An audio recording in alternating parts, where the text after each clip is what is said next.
You must unite what has been set asunder. We are TFR. Truth Frequency Radio.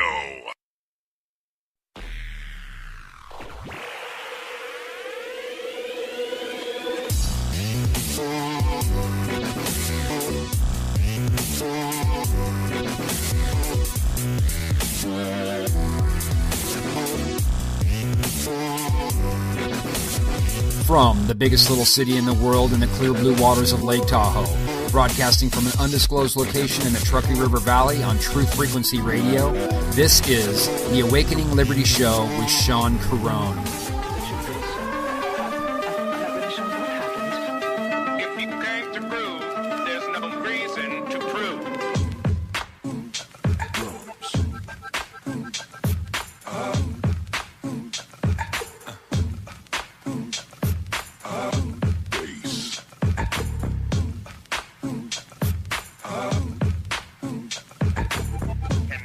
Got yourself something funky.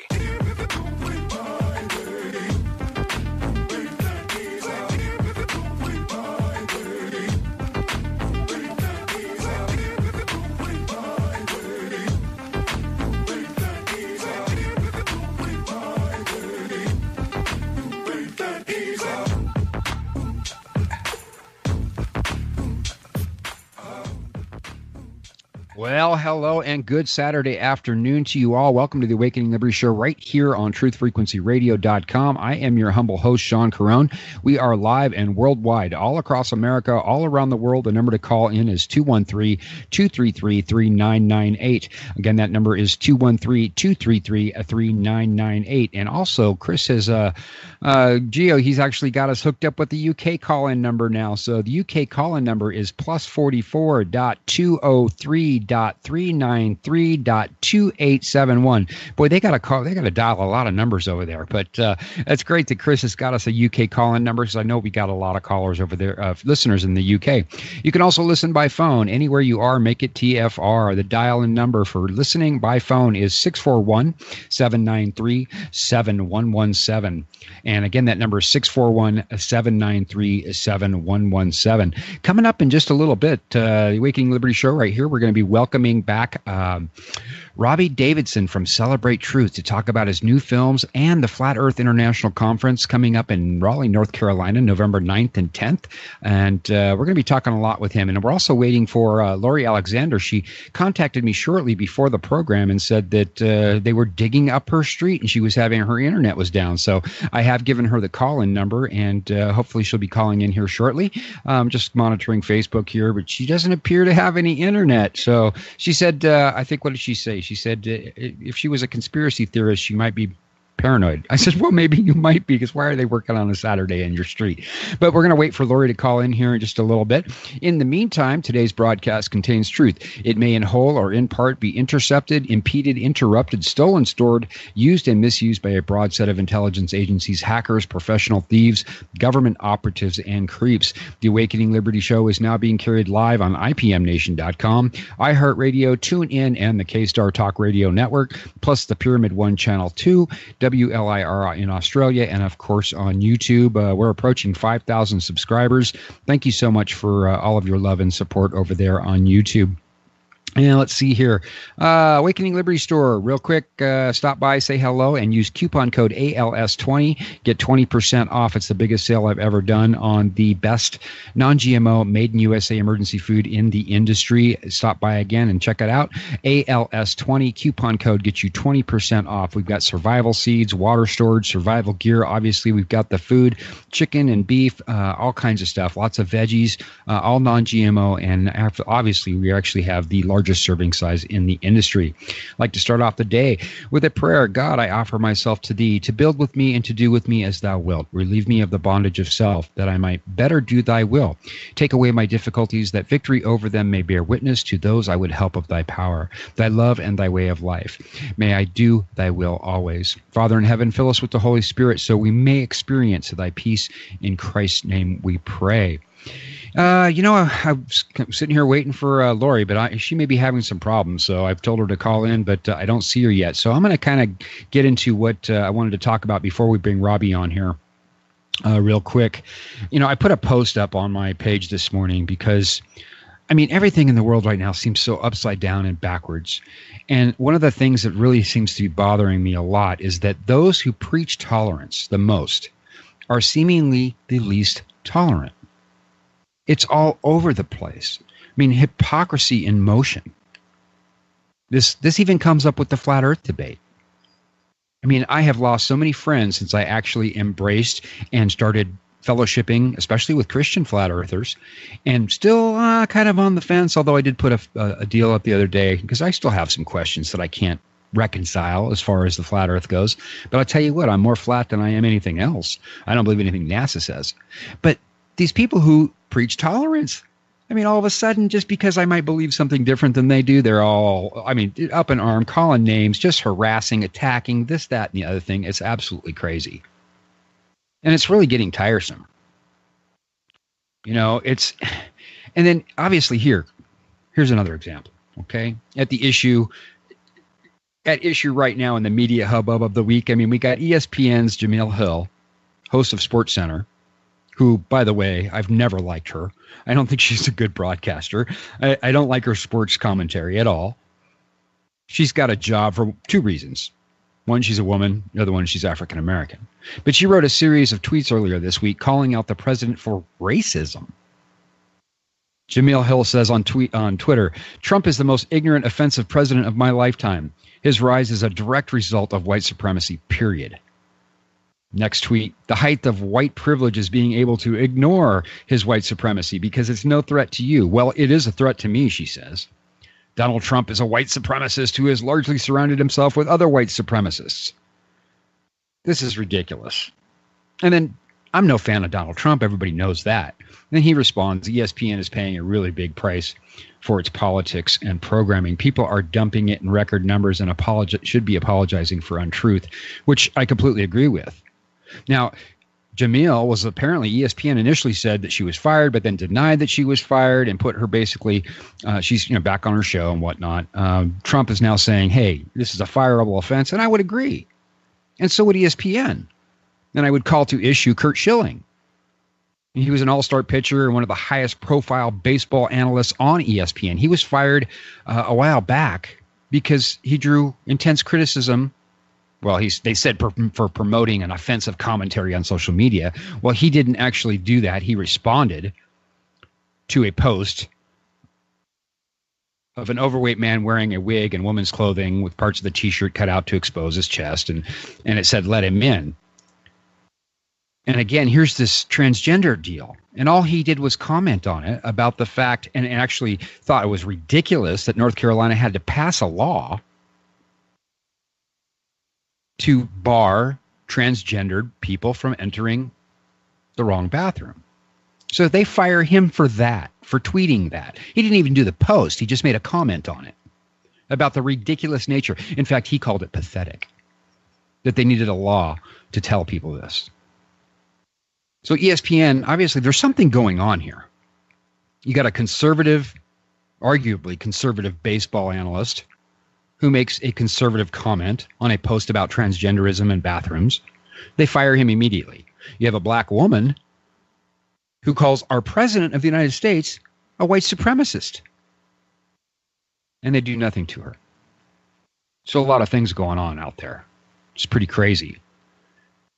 And then we have the Berkeley deal. Meanwhile, violence at the University of California, Berkeley. Bree, students protesting last night as conservative commentator Ben Shapiro spoke on campus. We know now that 9 people were arrested, at least 9 people. Authorities sealed off the campus's central hub and increased police presence, reportedly costing the university as much as $600,000. For the first time in 2 decades, officers were authorized to use pepper spray.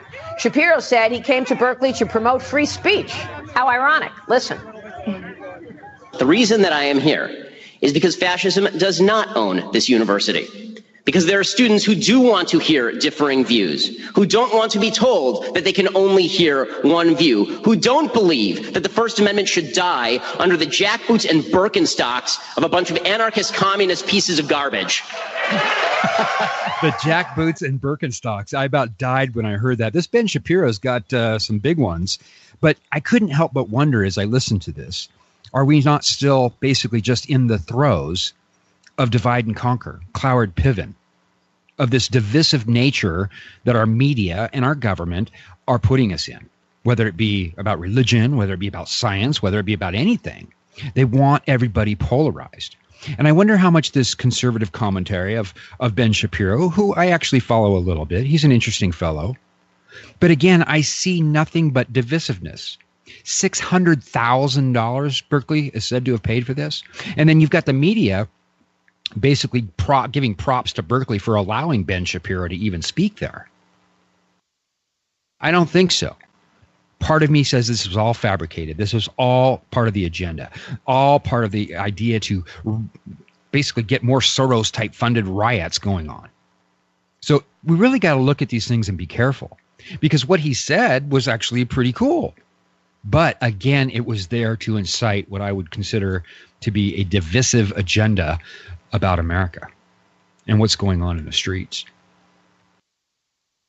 Anyway, I found it very interesting.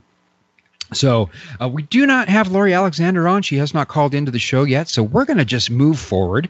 And I would like to introduce to you Robbie Davidson from Celebrate Truth. How are you doing today, Robbie? Doing great, Sean. It's awesome to be on the show again. It's always a privilege and an honor. Thank you so much. And thank you so much for what you're doing. You know, when I started doing all this, and I think the last time you were on the show, you know, I said, I'm pretty flat, man. And I still am. There's a few things that are still bugging me, but you know, as I was talking about earlier in the show, is that all the attacks coming from these militant anti-flat earthers. And it's amazing to me that they don't even know much about the model. I mean, they'll just come out and straight up attack you, and they really don't know anything. I mean, this is the epitome of what Einstein said: condemnation before investigation. You know, that's what they're doing. Absolutely.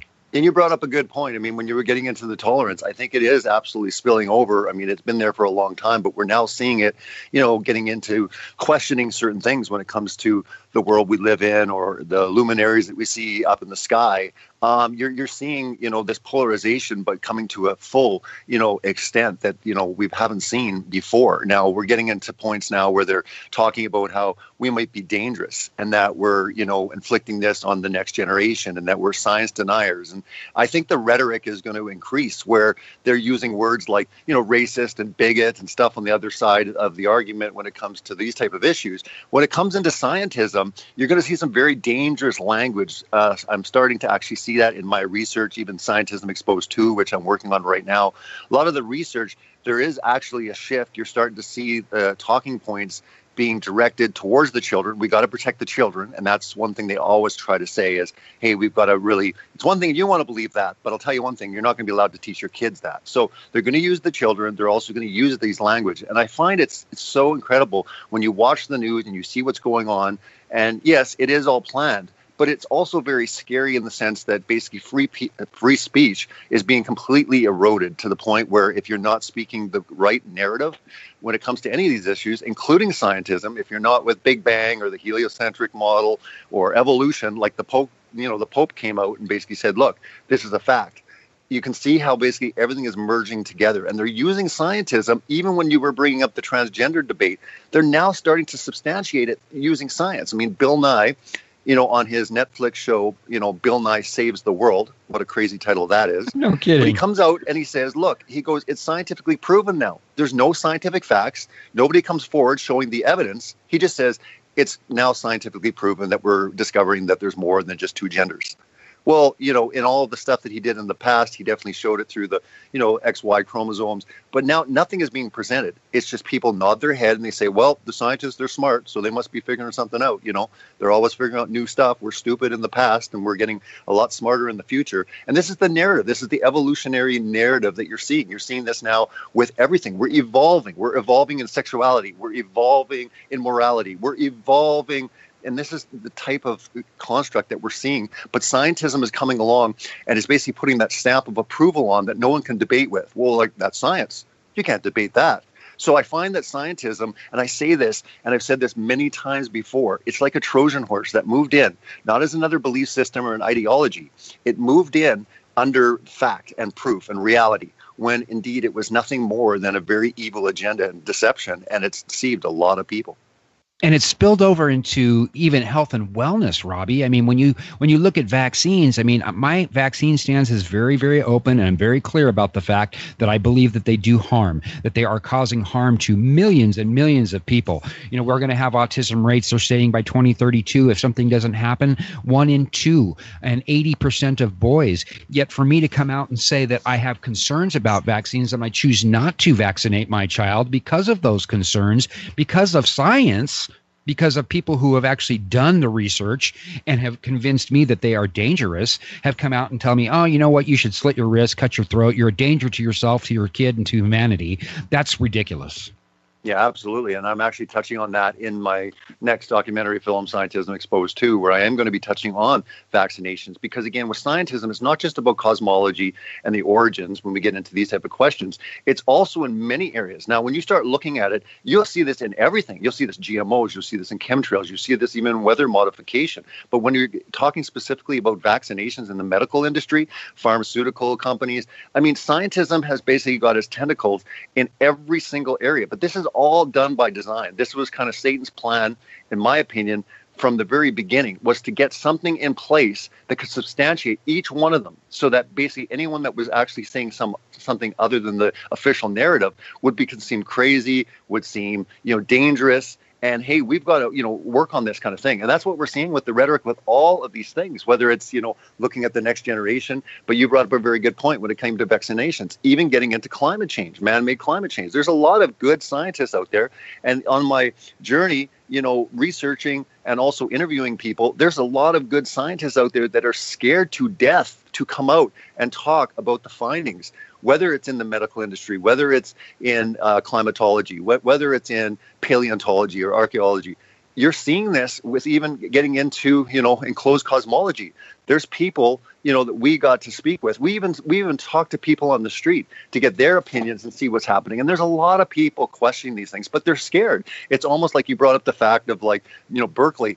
People are scared to bring up the other side of the argument. We're at a point now where we're walking around almost frozen, walking on eggshells to talk, even question. I mean, this is interesting because even if you don't believe it, you just say, hey, I just want to question it. I just want to ask questions. Well, no way. I mean, it's considered, just as scary and dangerous, even if you dare question the narrative. So, yeah, we're moving into a very tyrannical, government, but also a tyrannical scientism dictatorship that I see happening. And I think that science is going to be one of the most dangerous because, again, you cannot argue with the science. And again, we're finding that many, many people are definitely arguing with the science. They're finding that the data is not supporting, the theories. And that's the key word there, theories. A lot of these things are theories, a general consensus a lot of times. But again, it's not conclusive. There's many people on the other side that are saying, no, wait a minute.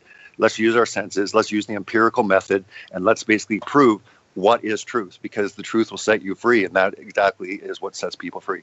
Yeah, and I would completely agree with that. And it's gotten to the point for me where what I see is even if you start to question the official narrative, and especially within Flat Earth, I mean, we see people that just come out fully blown attack you when really you're saying, look, all I'm doing is asking some questions. Maybe you should look at these questions as well. But then here's the comeback I get all the time. Well, the scientists and the professors and the astrophysicists and the PhDs, they're the only ones suited to tell us about our cosmology and reality. But might I suggest that I have been trying to tell people this, that an indoctrinated, not educational degree in BS is still BS.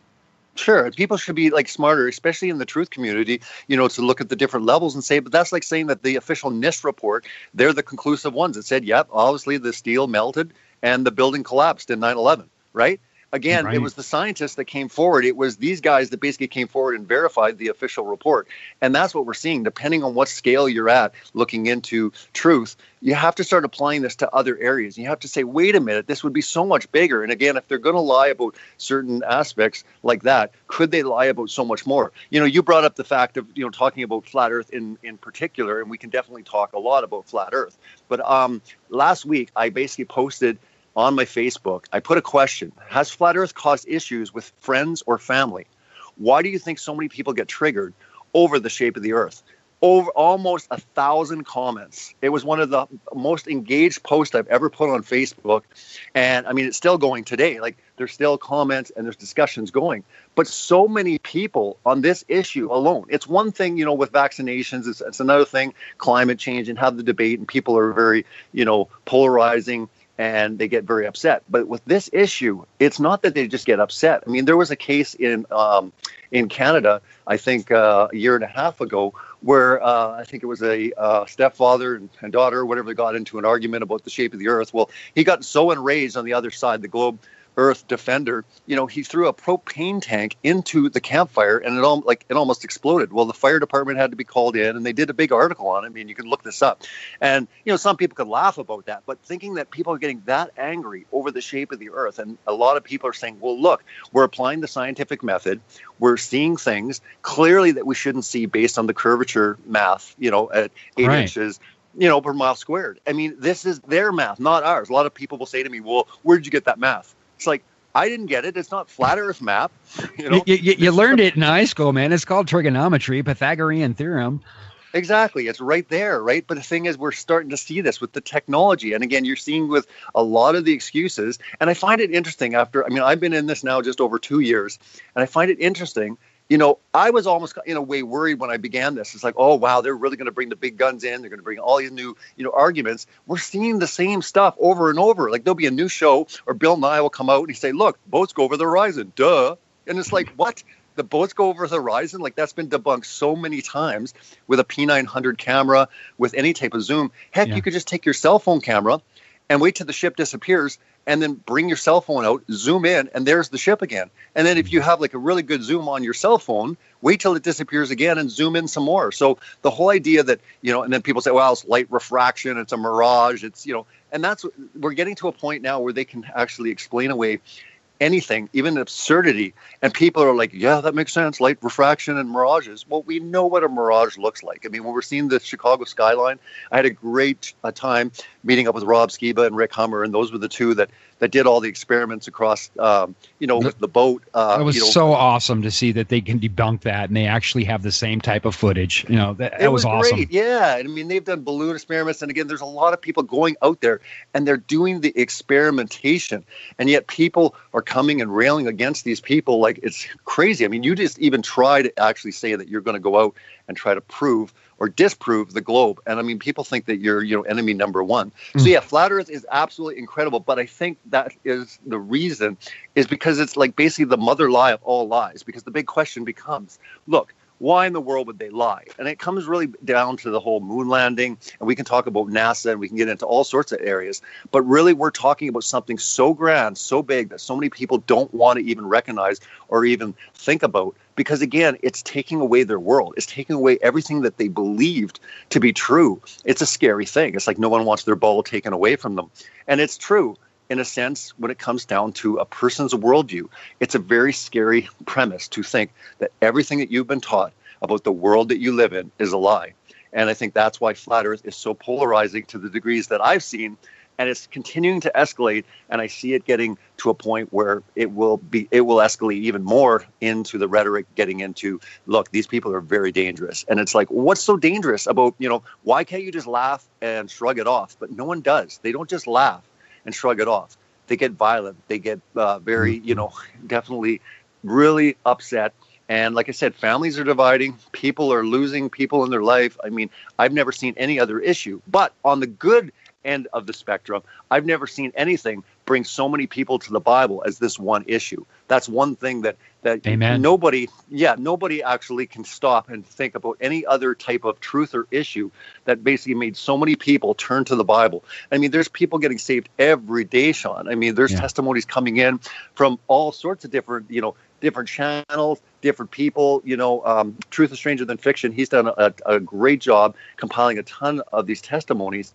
But again, he has a lot of videos of people talking about their story and how they'd walked away from the Bible. And even myself personally, my testimony, one of the reasons why I just thought the Bible was a joke early on is because science had disproved it. I mean, how in the world am I supposed to believe in a book if they can't even get cosmology right? They can't even get the fact, like, come on, guys, 6 days? Come on. We know it's like 6 billion years old, the universe and all these sort of things. So, but when you stop and look at these numbers, the numbers are so incredibly absurd. And there's so many Christians, unfortunately, that will believe they won't believe the absurdities of evolution in millions of years, but they'll believe the absurdity of billions of years when it comes to the universe.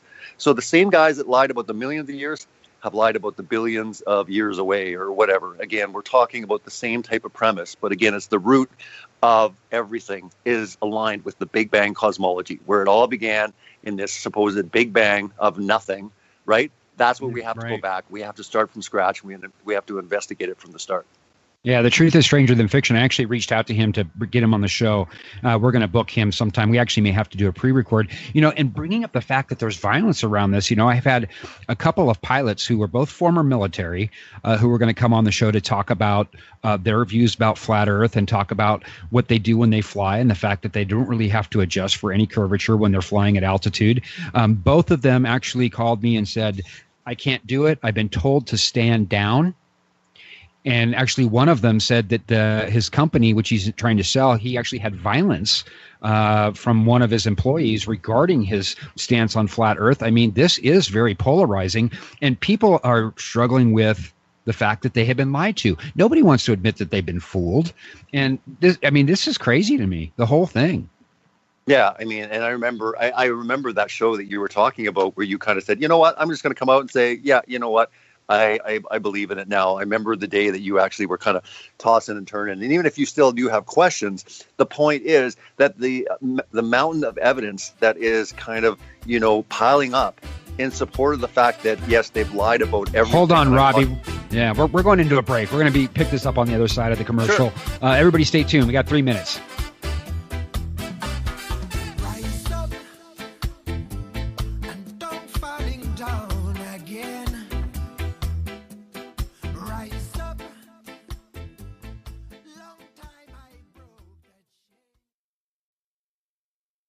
Real people, real radio.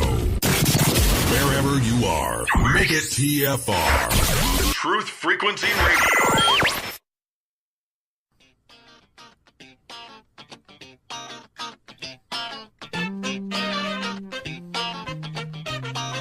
I'll bust it one time. Truth and liberty. Fighting the new world order and the tyranny. The Awakening Liberty Show with Sean Caron.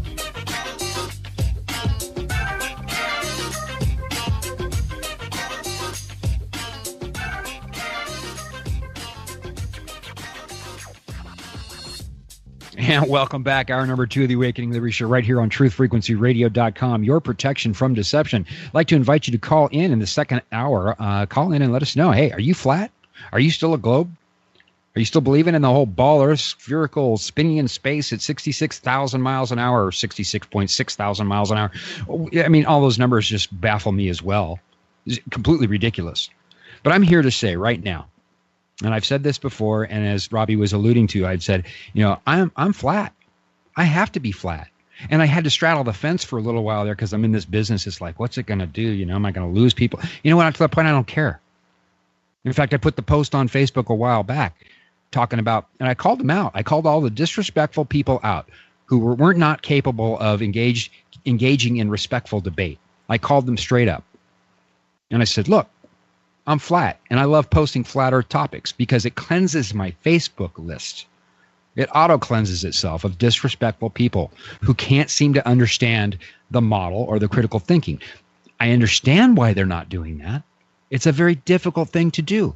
And as Robbie and I were talking before the break, I got to bring this up, Robbie. There was a time. Now, I've always been pretty much, I always questioned the heliocentric model, but I remember back when 9/11, now in 2005, between 2001 and 2005, I was a talk-to-the-hand person about 9/11. You don't want to come at me with any conspiracy theories. I'm going to smack you upside your head and tell you were stupid and to knock it off. I have been on the other side of an argument that I was wrong about. And some people can't seem to accept the fact that they might be wrong about this. I was trying to wrap my head around 9/11 in 2005 when I had looked at Flat Earth again, and I'm like, nah, I don't have time for that. 9/11's too important. But I remember being on the other side of that and going, you're crazy, and I swore I'd never do that again.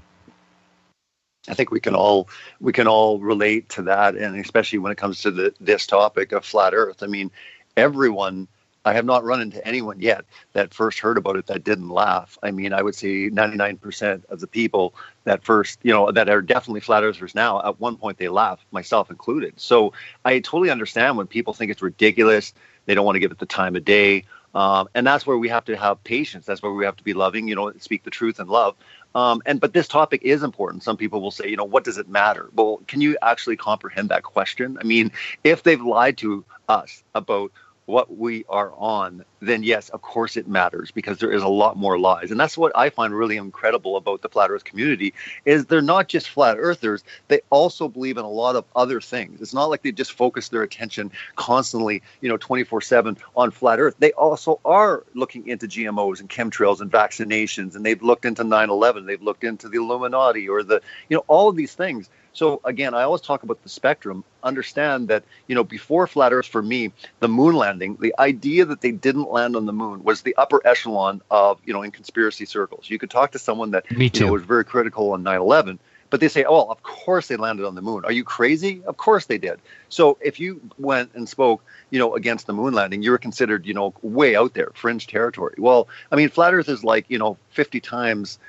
further than the moon landing in people's eyes. So I understand that a lot of people are hesitant. They'll look at it. They'll think it's crazy. They're just like, no, they'll throw out all this math and physics and different things. But again, when it comes to using the real scientific method, going out and proving all things, like it says, in scripture, this is exactly what's being done. And I find flat earth so incredible, because you can come at it three different ways. You can come at it from a biblical point of view. You can just look at the Bible and say, look, if I'm going to take the Bible literally, like I do when it comes to Genesis, and I believe that God created the world, the way he said it, the order he said, in the time that he said it, well, then I have to apply this for other verses of creation. I've run into, Christians before where they've said, well, you can't take every verse literally. I'm like, well, for sake of argument, let's just talk about creation only. Because some people like to sit there and say that, a verse that says that Jesus is the door. Well, he doesn't have hinges, does he? And I just kind of roll my eyes. I'm like, but if you want to play that game, let's just go back to creation. Let's find all the creation verses,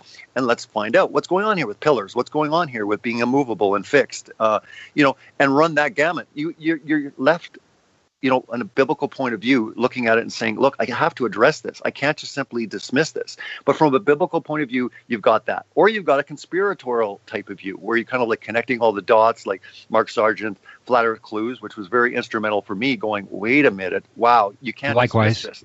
There's a lot of stuff going on here. I have to look into this further, because there's just too many things that are kind of, these dots are connecting. Or the third way is scientifically. Go out, use the scientific method, and prove your world. Prove, or disprove what you've been taught by the mainstream narrative. And that's exactly what's happening. There's so many people that aren't going at it even biblically or conspiratorial. They're just science-minded. They're saying, look, I'm going to go out, I'm going to apply the scientific method, I'm going to do the experiments, and I'm going to see what the conclusions are, and see if they're verified, and if they're repeatable, and if they can be verified by multiple people. Well, that's what's happening, Sean. Yeah. We're seeing this, and that's what's so incredible about this topic. It's not just a conspiracy theory, it's scientific, and it's also scriptural. So you've got those three type of mindsets that are coming together, which I find amazing, because there's never been a time where I've seen so many people come to the understanding when they find out that they've been lied to by NASA, by, mainstream science. They're like, wow, there's a creator. I was created. Mm-hmm. This place is unique. I'm unique. Wow. So they're running around, and they haven't yet maybe come to God of the Bible, but they're just like, there is a creator.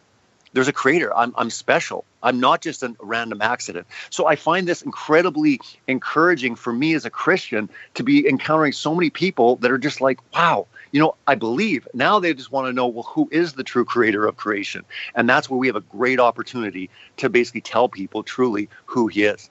Yeah, and I think the technology has certainly, it's caught up to their lies, because you and I and the average Joe Schmo who may not have a PhD, we have access to some incredible equipment, including GPS and elevation. I mean, you can put an elevation app on your phone so you can go and check your elevation, and then you can check the distance away from you, its elevation. You can get out a telescope. You can get out a Nikon P900. You can actually do this. Now, I did my own 12-mile test.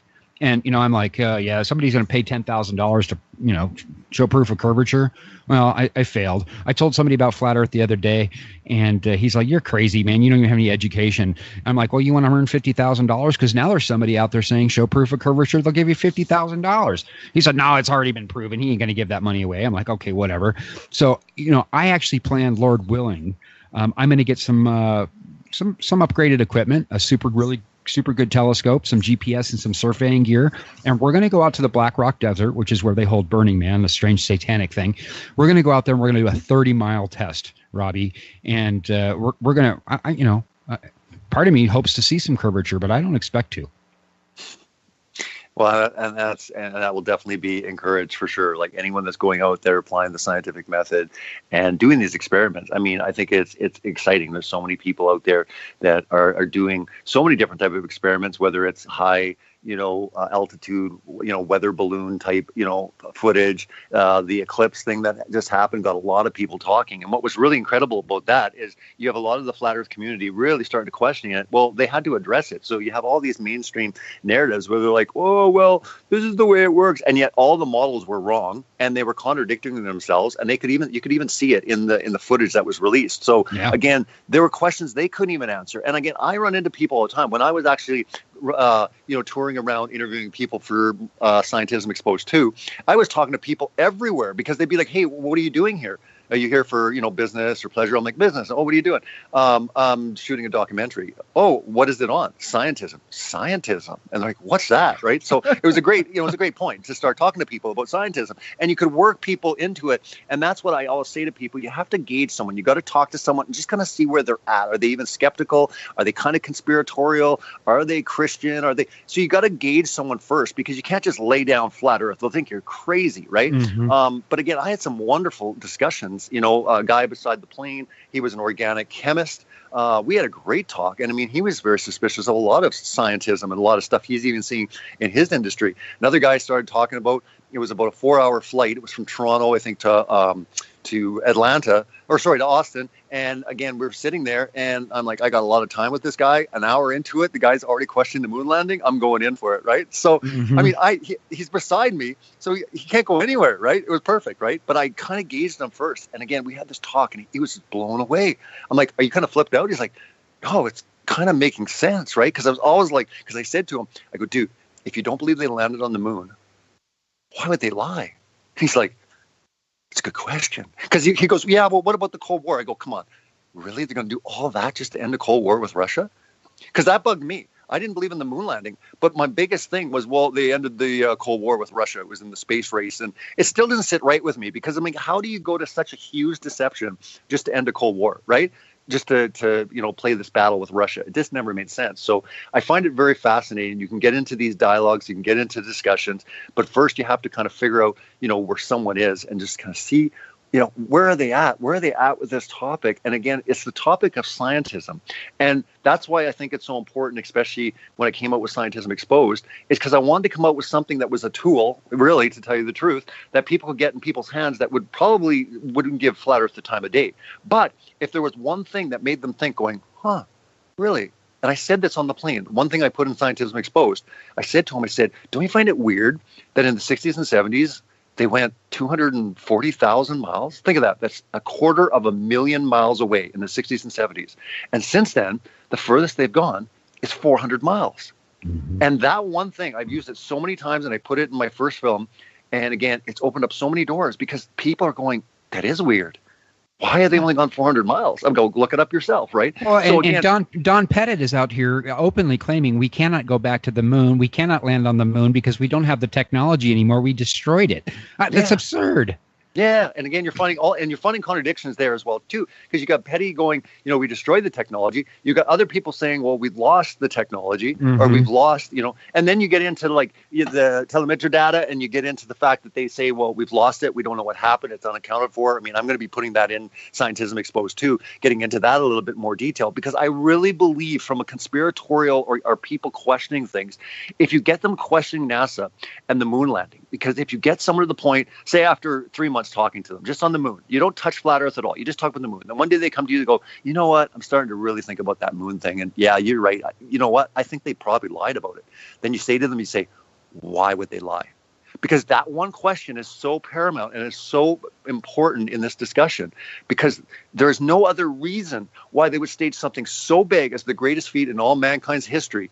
Something had to be massively large. And again, when you stop and think about it, what about to get that picture? What about to seal the deal, to show people once and for all there were no more debates? Because up until that point, if you go before the 50s, even if you go into the early 1900s, even into the late 1800s, there was a debate raging like crazy. There was a lot of people talking about the fact that they were not, 100% when it came to a lot of things. You've got a lot of amazing people like Robotham, and you've got Carpenter, and you've got a lot of great, I would say the greats that were actually bringing up a lot of scientific data to support the fact that, wait a minute, we have to question this. We can't just run with this. But again, to me, it was almost like getting that picture and it was solidified. Yet now we're finding out that, all the pictures are all renderings and composites, and that we don't actually even have, a video of the spinning Earth anywhere in existence. The Copernican paradigm, it was just blindly accepted, and it was actually, they just promoted it and promoted it and promoted it. And your point is eloquently put, because the blue marble that everybody points to and goes, there's the Earth. I got a couple problems with it. Number one, it was on Apollo 17, which obviously we can't fly 238,000 miles away. They couldn't have gotten a picture. My other problem with it is obviously we've got Mr. What's his name? Neil the Snake Tyson, saying, that it's actually pear-shaped, but the picture is obviously spherical down to the pixel. Yeah, oblate spheroid, he says that it is, because it's, bulging, at the equator. And, you're hearing all these things. So, again, it's got a lot of people just looking into it saying, well, someone's lying here, obviously. You have all these different accounts. But, again, when we use our senses, when we use, basically the eyes, the ears, our senses that God gave us, and we go out and we actually look to the world. No one has felt the movement of the Earth ever, and again, we're going at such incredible speeds, and again, the one big thing you'll hear from everyone is gravity. Well, what about this, and this? Oh, it's gravity. Oh, what about that? It's gravity. And again, gravity. Well, I find it interesting that gravity is the construct that holds every one of these theories together, yet gravity is the most unscientific thing there is. Mm-hmm. It cannot be proven at all. It's never been seen. It's never been measured. It's never been tested. Nothing has run through the scientific experiment. They can't even give you a comprehensive explanation on gravity. You'll find contradictory statements when it comes to gravity itself. Talk to 5 different scientists and ask them what gravity is. They'll give you 5 different answers. So again, it's just interesting that basically gravity always gets thrown in there. Well, it's gravity. Oh, it's gravity. It's gravity. And that's not what we're seeing when it comes to, our senses, when it comes to applying the scientific method. But again, if you're looking at all these things outside of it, and you're looking at the fact that, wait a minute, I don't believe that all governments are good and they want to just look after me and they're just, good-hearted people, that there is kind of a sinister nature to our world. If you look at it from a biblical point of view, and that Satan is the god of this world, like the Bible does teach, that he would have his tentacles in everything, in institutions and education, and specifically when it comes to what I call the Trojan horse, the one that was not detected. Sure, we understand all different ideologies, different religions even. Well, here was a religion that came in that no one saw as a religion. It is a religion. It's probably one of the most sinister religions because it comes in masquerading under truth and reality. So it took the guise of science, which people, science is good. Science is great. It's wonderful. God gave us science, didn't he? That's what we all say. But yet it moved in as a Trojan horse, and it just went in and no one detected it. And now we've got to a point now where the wisdom of the world are the scientists. They're the ones that are coming out, Right. And again, I always sit there and say, something is wrong with the world. Okay, it's almost like as crazy as talking about that there's 80 different genders now. When we have the greatest minds for science, when it's like, oh, there's a big issue, we need to get a really good smart guy on the news, they get Neil deGrasse Tyson or Bill Nye. Seriously, stop people and think about that. If this is the greatest minds of our time, what is it going to show in the history books? Start waking up and applying, the true scientific method and understand that we are being duped. They're laughing at us. They're using entertainers to entertain us, to keep us distracted. The Hollywood-esque type models that are put in place, they're not even credible scientists anymore. They're actors, Bill Nye is not even a scientist, yet he gets called on to talk about climate change or vaccinations. Bill, should we vaccinate children? Of course. It's scientific, of course. You got Penn and Teller doing things about vaccinations, just telling people they're stupid and that vaccines are plenty safe. It's ridiculous. And then let me ask you this. I want to digress just a little bit, talking about Bill Nye and Tyson. Now, obviously, Tyson does his little routine where he drops the mic and says, "There's gravity." Okay, but now this is an educated guy. Okay, what about density and buoyancy? I mean, you're going to talk about a theory and something we can prove. Density and buoyancy obviously made that mic drop, but he's promoting science fiction or theory as fact, and this is happening. I mean, this is happening to children before they even have a chance to form a critical thought. Now, do you think Bill Nye just has a degree in BS, or do you think he's been compartmentalized to where he actually believes it, or do you think he is complicit? I honestly, I think when it comes to Bill Nye, when it comes to Neil deGrasse Tyson, they're not at all aware of anything. They honestly think that anything other than what they were taught is silly. I think, the whole compartmentalization thing, the more people that are in on it, the more risky it is. I mean, think about it from a point of view that the more people you include on something this big, someone's going to squeal, someone's going to talk. So I honestly think that this is kind of what the Bible says, that Satan has blinded the eyes of those that can't see. Anyone that's resistant to Christ is open and susceptible to his will. So what I'm saying is I think a lot of people are just completely brainwashed. They're just delusional in the sense that they're going along. They were taught that. I mean, his father taught him, or his teachers taught him, and their teachers taught their teachers. And this is kind of in place for so long. Satan doesn't even have to try anymore. Most people that we run into, they're not part of the deception. They just laugh at us because they think we're silly. We think it's so far out there. They had all the images in school of the ships going over the horizon. I have looked into children's curriculum, and I've seen it time and time again where they're like, this is not the world, and it would show the ship going over the edge. This is our world, and it would show a ball. You look into Sesame Street, you look into, heck, there's programming now. I have a very young daughter. She's turning 2, but I remember even when she's 1, programs that are developed even for 1-year-olds, they had songs like Baa Baa Black Sheep, Have You Any Wool? And it's this little lamb flying around the universe, landing on planets and meeting aliens. And I'm thinking, what does that even have to do with the song? So if you actually stop and look at it, you will see that this is from a very early age. So think about it. You're brought up in this. That's all you know. Anything else is silly. If someone comes to you and says, the Earth is a hexagon, you're an idiot. Of course it's not a hexagon. We've seen all the pictures. So, what's more silly, to say it's a flat Earth or it's a hexagon, right? The fact is, how many times have we seen that round sphere, everywhere? Mm-hmm. And again, it's not just with NASA. It's from an early age. Like you said, children in school. Go back even further. Preschool. Turn on the television and look at the most elementary cartoon you can find for kids that are just developing, and they'll have little planets, they'll have little solar systems. Heck, they have mobiles in cribs. Right in the crib. I have a 4-year-old, so I mean, he's already talking about planets and astronauts, and I'm like, oh my gosh, I'm going to have to deprogram him big time. So I mean, that is exactly what's going on. I mean, from that small of an age, and they're programmed to believe this. And that's why I got to make the comment. You want to trust some astrophysicist like Neil deGrasse Tyson because he's got a degree? Well, again, if he's got a degree in indoctrination, not education, if he's been lied to, then and it's all BS, then it's still all BS. I want to bring up a couple things here, which my wife actually brought up to me a while back when we had Daryl Marble on. In fact, Daryl Marble is going to hopefully join me in the Black Rock Desert next spring, and we're going to try to do a 30-mile test. Speed of the globe, orbit, 66.6 thousand miles per hour. Curvature in 1 mile squared, 666 feet. The Earth is on a 66.6 tilt. The Earth's axis of rotation and its plane of orbit around the sun is 6.6 degrees. The polar circles are located near the poles of the Earth at 66.6 north and south latitude. Distance to the nearest galaxy is 11.7 million light years away. 11 plus 7 equals 18. 6 plus 6 equals 18. The list goes on and on and on, Robbie. I mean, I could go on here for 20 minutes with all this. True. And I mean, you could say but 1 or 2, and that's one thing. But when you have that many number sequences, and again, the Bible's very clear. What is 666? It's the number of man, right? And what does God say about man and man's system, the world system? It's foolishness to him. So again, this stuff is so out there to God. If you read the Bible, it's very clear that he says the wisdom of the world is foolishness. And time again, we're seeing it. But I always go back to Romans. I mean, Romans 1 is very clear. He said that he made creation very clear for people to know, and it's evident there's a creator. Well, if you're Satan and you know that the number one way that God is revealed to creation is through creation itself, what would be your number one assault?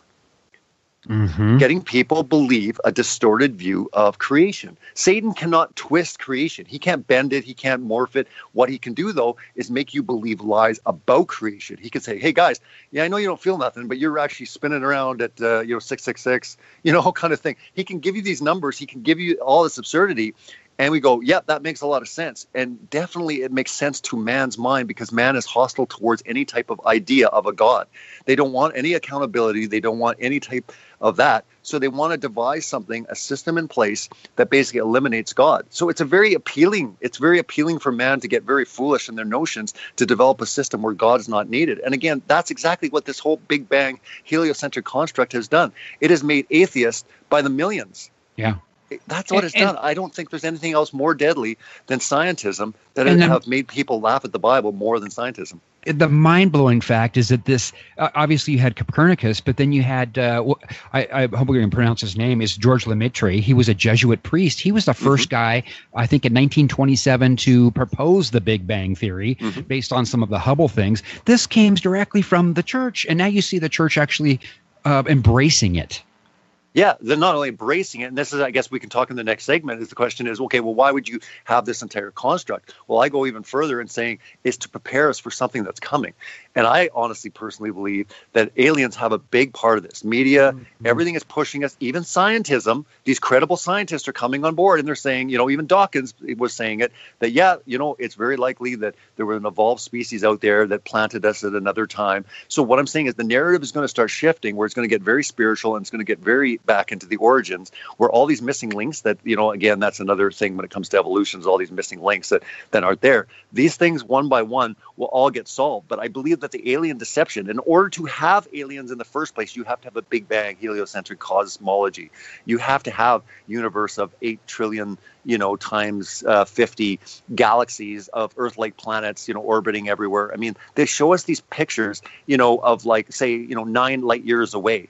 Well, I tell people this times the next time you see a photo or a discovery, understand that 1 light year is 7 trillion miles.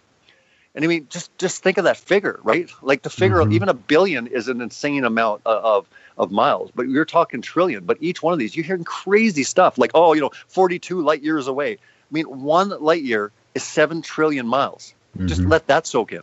How in the heck are they seeing stuff that far away? Yet they'll say, oh, well, we've got special lenses like the Hubble telescope. We can see magically, into universes and into the past. Turn it around and take a picture of us. Sure, and they never will. And the fact is that they're not only saying they're seeing far away, they're seeing back into time. They're seeing it's like they have time machine technology now with their lenses. Hopefully Nikon, might be able to give us a time travel lens sometime in the future. They gave us the P900. Maybe they can give us one that we can see, 20 years in the past. But this is the ridiculous notions that NASA is selling to everyone. And again, it's not just NASA, it's all the space agencies. And I say this all the time. You have to think beyond the fact, but if they lied about this, Russia would expose them. Russia and the US, they're all in on this because again, Satan controls the world. Satan controls all the governments. This type of thing. He's been given dominion. It's a temporary dominion, but he's been given dominion to run the world because man chose to walk away from God. We chose independence, and that's been my preaching for the longest time. Folks, it boils down to something really, really simple. Okay, man chose independence. Now God, through free will, has given us an opportunity to either choose the way of the adversary or choose Him, and that's what He's doing. That's pure and simple. What's going on? Before we go into break here, we got so much more coming up. So everybody, stay tuned. Nikola Tesla. Today's scientists have substituted mathematics for experiments, and they wander off through equation after equation, and eventually build a structure which has no relation to reality. Nikola Tesla, I think it's an awesome quote because it really sums up what today's scientists are doing, because they're forming this reality, this construct, this fantasy of scientism, and it's important that we all wake up and see what's going on. I mean, it's time to wake up and smell the coffee, brothers and sisters. We'll be right back. Stay tuned.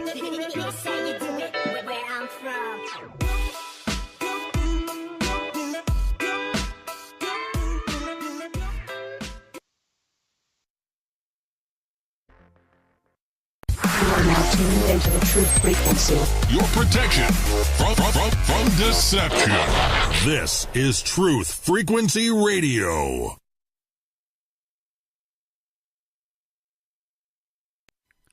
Hi, everyone. This is Sean from the Awakening Liberty Show. Are you and your family prepared for an emergency? Have you ever thought about investing in food and water storage? Well, if you have, I urge you to check out my one-stop prepper shop. AwakeningLibertyStore.com carries the full line of legacy premium, non-GMO, made in USA emergency food storage and survival gear. Folks, I've tried them all, and Legacy Premium is the best I've found. Boasting the lowest cost per pound, the lowest cost per calorie, and the largest serving size in the industry, Legacy Premium is simply the best. Not to mention it was voted best tasting in blind taste tests, and I personally concur. Shop AwakeningLibertyStore.com and use coupon code PATRIOT for a special listener discount, or call me personally at 775-276-4046. Once again, AwakeningLibertyStore.com.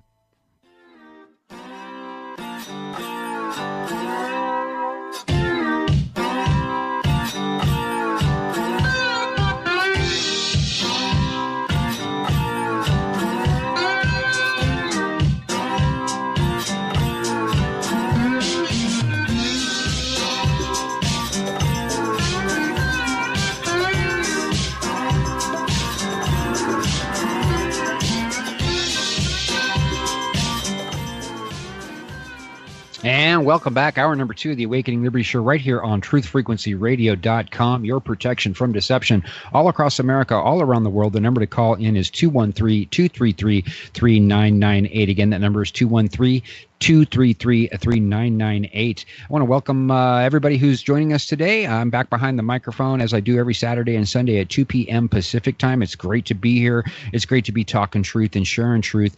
And I just wanted to mention that flat earthers, we're not idiots. We are, for the most part, very compassionate, respectful people, number one. Number two, we are engaged in legitimate debate. We're asking legitimate questions. And many of us who have the ability to do so are engaged in the scientific experimental method. We are not finding the results based on their data. Now, one of the things I keep saying about this, which the only reason which would remain me as a ball or a skeptic, is if we are on a spinning ball, and I'm not sure we're on a spinning ball, but if we are on a sphere, is it possible that because we cannot find evidence of curvature, that it's far bigger than they're telling us? This may be something to consider. Are they hiding land? Are we a cell-like structure that's ever expanding and replicating itself? Who knows? But all I do know is that they are lying, absolutely lying to us. And my guest today is filmmaker Robbie Davidson. He's also the founder of Celebrate Truth on YouTube. He has done so much. And before we continue, Robbie, I want to give you a chance to plug all your work, and let's talk a little bit about the Flat Earth International Conference. Sure. Yeah. My channel on YouTube is Celebrate Truth. You can just go to youtube.com/Celebrate Truth, or even just Google Celebrate Truth. You'll find all my stuff. But I've been doing stuff on YouTube now for about 2 years. I've got about 280 videos. I've done about 6 different documentaries. Most notable would be The Global Lie, Scientism Exposed, and Impossible, which was my last documentary, which is doing incredibly well.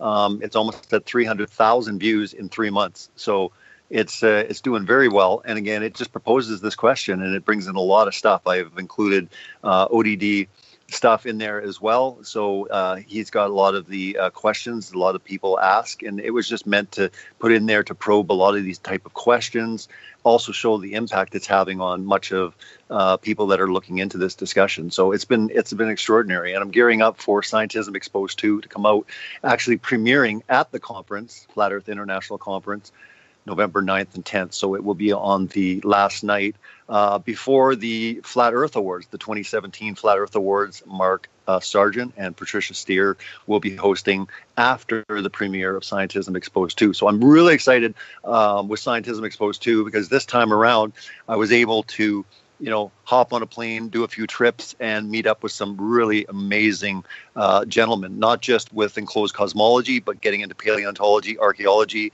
Dr. Aaron Judkins, he's done a lot of work. He's climbed Mount Ararat, where Noah's Ark supposedly, rested, and doing a lot of digs there. He's done a lot of uncovering, showing the lies that were taught about dinosaurs. So incredible stuff that you can look forward to with him. Joe Taylor has done amazing stuff as well that we were able to sit down with and speak with. He's done a lot of uncovering when it comes to the flood, when it comes to giants, the fact that they're hiding giants, and the reason that they're hiding giants with all these fossils that are being found found all over the world is because it doesn't fit with their narrative when it comes to evolution. So we're seeing the evidence support the fact that they're lying. So we can take the same type of idea and apply this to cosmology. The evidence is not supporting what they have been teaching us in the same way when it comes to the biological sciences, when you're starting to get into these other areas. But yeah, we were able to sit down with Rob Skiba, Rick Hummer, Pastor Dean Odell, had a wonderful time going to. He's great. I love Dean. Yeah, going to church with at his church, and then he toured us around. And what I didn't know is, he's from Alabama, but there's so many NASA, astronauts coming out of Alabama. And what I found really intriguing, and it will be in the movie, and you'll see a lot of him explaining this, but Wernher von Braun, the Nazi scientist, of all places they situate him, is Alabama. And what's he doing in Alabama? So these type of things are really intriguing. And as we dig deeper, we found some really interesting connections there. And again, anyone that's investigated, the beginnings of NASA, you've got occultic, dark, sinister stuff going on all over the place. Jack Parsons with the JPL laboratories. This guy was just an open card-carrying Satanist. You can just read this for yourself. So what are Satanists and what are the occult, and getting on all these areas, beginning with the NASA program. What's NASA all about? What's their origins program? What are they about? What's their mission statement? And when you start investigating this from a spiritual point of view, you definitely can see Satan's, fingerprints all throughout, the beginnings of NASA, even into, exploration and what's happening currently with NASA. So yeah, it was fantastic. We were able to sit down with Zen Garcia. What I find fascinating is a bunch of these guys are on the Truth Frequency, network as well, right? You got Mark, you got Zen, you have Zen Garcia, but there's so many even flat earthers now that are actually on, Truth Frequency, what I find really intriguing as well. But yeah, we had a great time. Zen Garcia, it was awesome to sit down with him, and he blew our socks off as far as the stuff that he got into and the connection. And again, because Scientism Exposed 2 is kind of a continuation going deeper into the subject matter. But again, it's not just about flat earth. Actually, in the first one, flat earth isn't even mentioned. In the sequel, it won't be mentioned as well, but we will be questioning the shape of the earth. We'll be talking about, what we see in the sky. It's all there, but I wanted to see that if something could be put together without even mentioning those two words, is it possible? And yes, it is possible. And a lot of people get open to the topic when they start looking at it. We had really good discussions with Dr. Aaron Duckins, when it came to enclosed cosmology, and he's very open to looking into it deeper. And also Joe Taylor, that is very open. He's planning to be at the Flat Earth International Conference now. So he's actually going to be on one of the panels for the actual movie Exposing Scientism. And he told me that he wants to come down to learn. He definitely wants to talk about areas of scientism where he's uncovered they're lying. But also he's coming to learn because he's like, you know what? It wouldn't surprise me if they lied. So he's not yet a flat earther, but I'm going to say right now, by the end of the year, I think he will be, because we had a wonderful discussion off camera.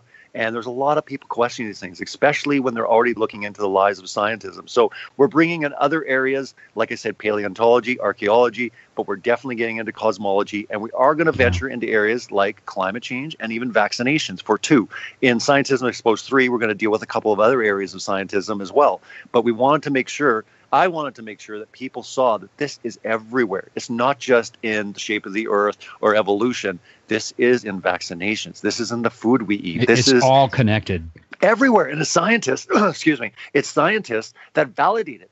Scientists, they did the study. And again, it's these pharmaceutical companies. They'll have their big league of scientists. And again, we're finding time and time again, if the data doesn't support what they want, they throw out the data, they get new data in, they fudge figures. We're seeing this time and time again everywhere because, again, the narrative is set.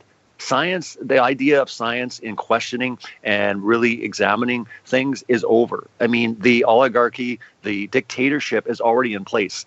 There's scientists that are coming forward in Scientism Exposed 2 that they're going to be anonymous. We're blurring out their face. We're changing their voice because they're scared, but they still want to come out and speak on these topics. So it's incredibly intriguing to me that there's people that are actually going to be coming out and speaking on stuff, very, very high profile people, but they're scared at this point. Yeah. Maybe they'll come out. A lot of these people are professors, and they're afraid they're going to lose their tenure if they start coming out and questioning the official narrative.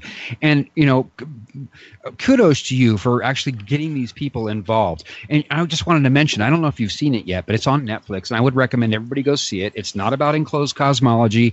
However, it is about creationism. And It's called His Genesis History by Dale Tackett. It blew me away, completely fascinating. It completely destroys the old Earth paradigm.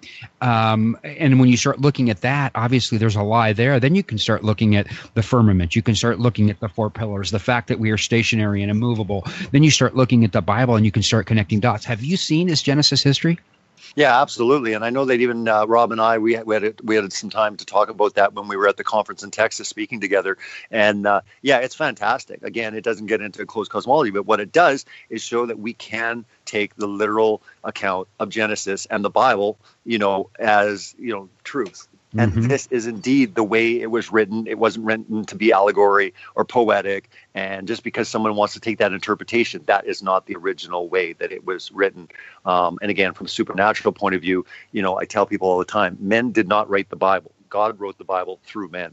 Just like, you writing a letter with a pen, you don't say the pen wrote the letter, but that's what people like to do. They like to attack the men, say, oh, just a bunch of men wrote, no. It's supernatural, prophetically, the way that it came together, everything like that. And again, most people wrestle with the Bible. And I tell people all the time what you need to do, because I did the same thing. I thought the Bible was a joke. You need to actually research it with all your heart. And when you come to the conclusion, wow, the Bible is true, it is supernatural, it is something that is divinely inspired, then everything else will start to fall into place. But as long as you're sitting there skeptical of the Bible, well, then, yeah, you can throw a lot of this stuff out. But again, the Bible is supernatural. It's miraculous. Yeah. It is perfect, and it is divinely inspired. And that's something that a lot of people have a hard time getting around because they've listened to the lies that it's just a book written by man, or it was changed, or it was created by the Illuminati. Well, I'm telling you one thing. For the New World Order to create the Bible, it makes absolutely zero sense, because it goes against everything they stand for. And we're seeing it time and time again right now, currently, as we speak. And, I got to mention this, and I don't know if you've seen this. There's a book out there called The Tuning Fork, and it was written by Bill McGregor, who actually compares the 66 chapters of Isaiah with the 66 books of the Bible based on the Dead Sea Scrolls to actually translate it. Now, the Dead Sea Scrolls obviously most probably predated Christ, but they have such an intact version of Isaiah that shows that God actually was there. He actually preserved this so we could actually have some sort of verity about the translations into the English language. It's wonderful. I did a show on it here recently, Robbie. You might want to check it out, because he sold me. It's very interesting as far as proving the verity of the Bible. You need to get Aaron. You need to get Dr. Aaron Judkins, the gentleman that we got on, taking us on the tour there in Glen Rose, Texas, because he was also the one that basically, in the same sediment, discovered human footprints and dinosaurs footprints in the same sediment. But what I find intriguing with what you just brought up, he showed us in the office. He's been part of the Dead Sea Scroll later findings and different things they found, but he has different understandings when it comes to the Dead Sea Scrolls. And it was absolutely fascinating to talk to someone that actually was part of the actual finds, getting in there, doing the work, kind of what we're doing, when it comes to enclosed cosmology, getting out there and doing the digs and, excavating. And he's done all these amazing things, but he's got a lot of incredible things when it comes to the Dead Sea Scrolls. And I find that fascinating, because I think it was 1947 when they were discovered. If you compare Isaiah in the Dead Sea Scrolls to, Isaiah, in a King James version, it's pretty much identical right across the board. And again, that is miraculous in itself, because you cannot do that amount of time. So I don't think the coincidence, there is no coincidence in the timing of the discovery of the Dead Sea Scrolls. No, and getting into Enoch, which again, we can move into this. The Enoch was also discovered in the Dead Sea Scrolls. And what I find amazing about Enoch is it talked about, it would be preserved for a later generation. And a lot of people looked into the Nephilim and the Watchers and a lot of the research that goes into there, which again, if you look at scientism, they're really heavy duty into the genetic modifications, cloning. They're getting into all this stuff that was happening, I believe, back in Noah's day. Just like Jesus said, in the days of Noah, so it will be when the coming of the Son of Man comes. But regardless, the Nephilim type stuff is fascinating enough. But what's really intriguing is get into the enclosed cosmology. Book of Enoch really starts, getting into a lot of stuff, into the way the luminaries work, the sun, moon, and stars. It gets into the enclosure itself. It's fascinating stuff. That's all I'm saying. And I'm not saying that the Enoch is canon, but what I'm saying is the Bible itself even talks about Enoch. Enoch. It's worth reading. And as long as it doesn't contradict the Bible, I think it's something that it should be looked at. But absolutely fascinating. You should definitely look at Dr. Aaron Judkins, getting him on one of your shows, because he could talk a lot about a lot of lies that he has found, as an archaeologist. And I mean, he is a PhD, but he knows people personally that have approached him that are scared to death, whether they're teachers, whether they're professors themselves, they're actually even scientists, and they've contacted him. So this is happening, and I'm seeing this happen. I mean, there's even calls that I've got that are probably going to be in the film that are going to surprise a lot of people. But this is not just in the scientific world. In Hollywood, there's people actually starting to speak out secretly about this and saying, look, we're seeing things going on here, and I want to talk about it. So stay tuned. Like I said, Scientism Exposed 2, we've got some real big surprises, but I think it's going to really surprise people when they find out that a lot of people everywhere are wanting to talk about this, but they're scared. Like you mentioned, Sean, even you wrestle with it, having, the radio show, and you're like, hey, how's this going to work? Can you imagine the magnitude of some of these people where their entire livelihood, with their entire, careers, reputations, even people in Hollywood that overnight could just completely lose their job. I'm just saying, one by one, people will be brave enough, they'll stand out. And when they stand out, what's so cool about it is when you take a stand, Sean, a bunch of other people are going to take a stand because they said, you know what, he did it, I'm going to do it. That's what happened to me. When I told my testimony, a lot of people said, you know what, it gave me courage to come out. If you're willing to do it and put your name on the line, I am too. So every single person that goes out, does a YouTube video or blog or anything that you put your name to, you're encouraging a lot more people to say, you know what, and there is strength in numbers, and that's what we need. We need a lot more people just coming out, and whether you believe it or not, that's not the point. The point is you're okay and you're willing to say, you know what, I'm fine. Let's question this together. Yeah, absolutely. And, I did a lot of seed planting, and there are people that went way flatter than I was. Even just after planting those seeds, they started looking into it, and they're like, dude, it's flat, man. It's absolutely flat. And I'm going, okay, whatever, And it was funny when I first brought it to them, they're like, dude, that's too much, man. I know you're in a conspiracy theory, but now I'm flat, man. I'm totally flat. It's funny. And let's talk a little bit about some of the questions that I still had. And the eclipse was one of them. So we're going to back up just a little bit. I recently did a show with Chris Seeley. I don't know if you know who he is, Chris Monk Seeley. He's in the Sun and Moon group on YouTube, and he's been doing some very, very interesting analysis of pictures of the eclipse. I sent him some of my photos of the eclipse, and he did some spectrum analysis as well as some 3D modeling. He's a very intelligent guy. He was an architect, a welder, a structural engineer. And he did a lot of work into 9/11 and whatnot. But one of the things that really brought to my attention, essentially, when I decided I was going to go ahead and photograph the eclipse. The first thing I did was look for the moon approaching and the moon leaving afterwards. Never did I see that. And then we took these pictures, and everybody can go and check this out on my YouTube channel, Awakening Liberty Show. Look for the show with Cindy Holland and Chris Monk Seeley. He did the spectrum analysis, and he is convinced, as I am, that whatever was covering the sun was not the moon, and in fact, it's a transparent object. Yeah, I mean, it's fantastic. All of the different researchers and all the stuff that's came forward, when it came to the eclipse. I mean, I definitely want to give a shout out to Mr. Thrive and Survive, Rich Hopkins. He came up with something that was so incredibly profound, but he came out with a video called The Moon is 70 miles. And what was so amazing about that was the idea that if you have a light source and you cast it on something, how do you make a shadow smaller than the object itself? Right. Mm-hmm. And I brought this up to so many people, and it's opened up so many different discussions. And again, I use it all the time just to start getting people thinking like, yeah, that is kind of silly. I mean, how do you account for that? The shadow, if the eclipse was 70 miles, the idea that basically you could cast a light on any object, and you can try this yourself. You can do this experiment. And here's an area where science, they can't replicate this. They can't show you how it's possible. And yet this was the amazing thing with the eclipse. It brought up so many things when it came to the trajectory, when it came to the shadow. But what I found amazing about the shadow, here was something that we could easily replicate. You could grab a flashlight, you could grab a ball, and now your task is as follows. You try to make the shadow smaller than the object itself. You can make the shadow the same size as the object or bigger, but you cannot make it smaller, especially with the distances of the sun being 93 million miles away, right? Yeah. The only way to actually make it, here's the really crazy thing though. The only way to make that shadow smaller is to have the sun right next to the moon. Like Right. literally, like almost kissing. You know what I mean? It's impossibility. It's completely impossible. And yet here's an area where science just they can't account for. So yeah, it was absolutely intriguing. Like I said, I was actually down in Texas at the time when that happened. I didn't get a full eclipse. It was like a partial one.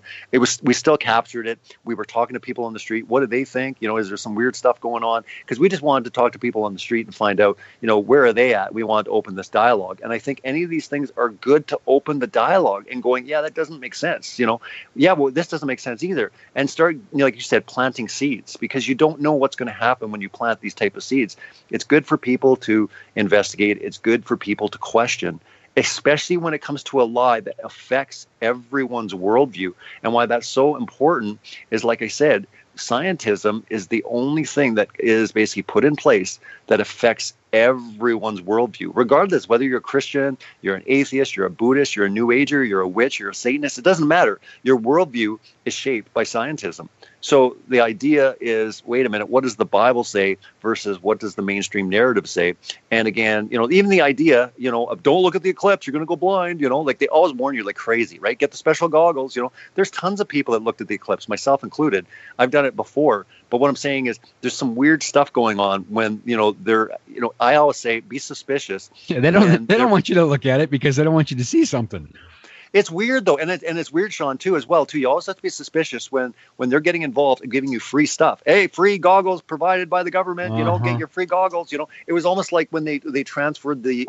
Do you remember the digital cable thing? They were like giving you discounts to get your cable box. You know, it was like I was like, this is weird. The government's actually giving you all this money to like upgrade your TV. You know. What in the world? When does the government give you free money, especially when it comes to a television set? But again, that's a whole nother conspiracy. I've done shows on that too. True. And it's weird stuff. But I'm saying the whole eclipse thing is really weird when they're just like, don't ever look at it in the sun and stuff. Some people that are actually balloons they released the balloons and they were releasing this, antibiotic resistant strain. Isn't that crazy? Wasn't that a crazy article? What the hell was going on there? I know. They're like creating a virus, or they're releasing a virus or something, you know, to actually detect what's going on with the eclipse. And I'm like, what in the world's going on? They're releasing a virus or something. It was really bizarre article. I know. And it was just like, it's just people don't bat an eye. I mean, I did a video recently about the fact, and no, this is no joke, that basically a group called Part-Time Scientists in conjunction with the ESA, which is the European Space Agency, by next year, they're putting an LTE phone cell tower on the moon, right? And I'm kind of going, I'm not joking. So I basically sit there, I do this video, I tell everyone, you know what, by next year, December, there's no LTE. Their reasoning behind putting a phone tower on the moon is that they want to communicate with people on the Earth. And why they're not using satellites is because they feel that it would be better and it would be greater for humans to know that we're using technology on Earth to communicate.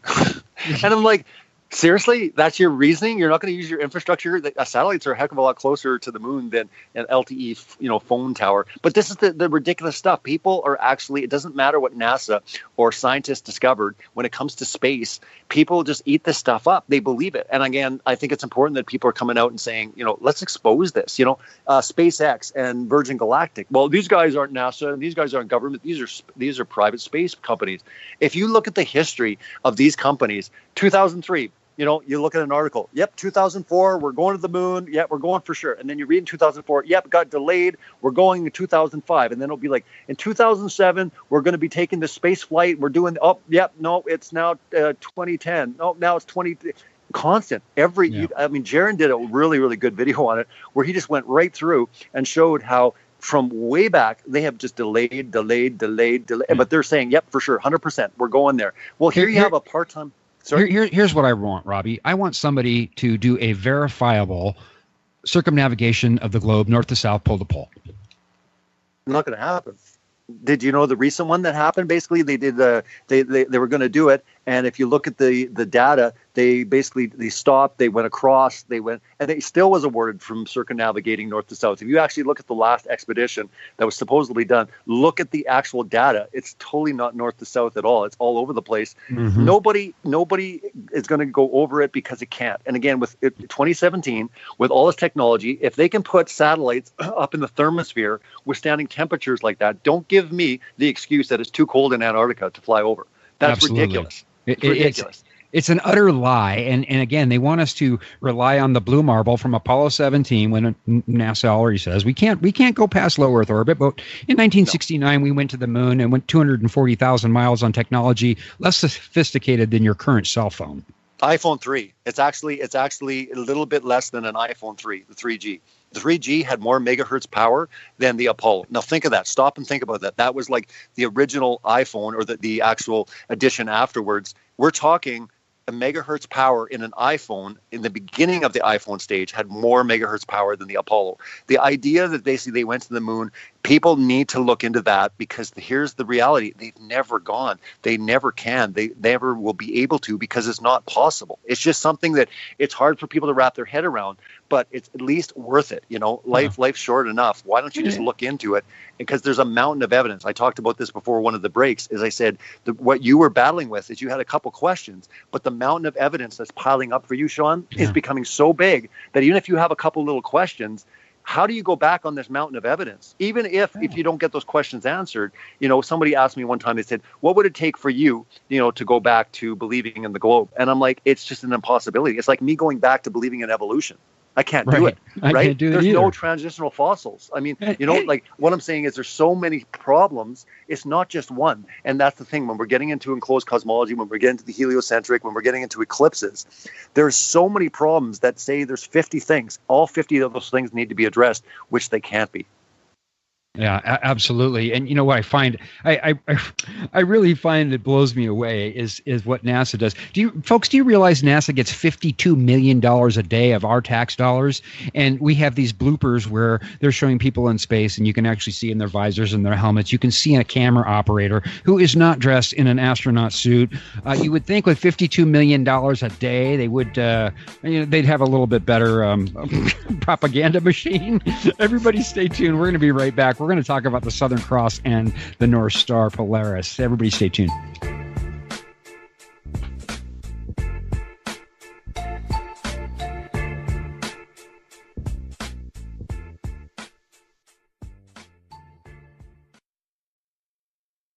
You are now tuned into the truth frequency. Your protection from deception.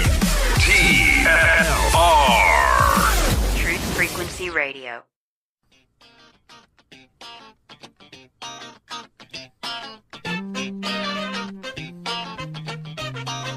I'll bust it one time. Truth and liberty. Fighting the new world order and the tyranny. The Awakening Liberty Show with Sean Caron.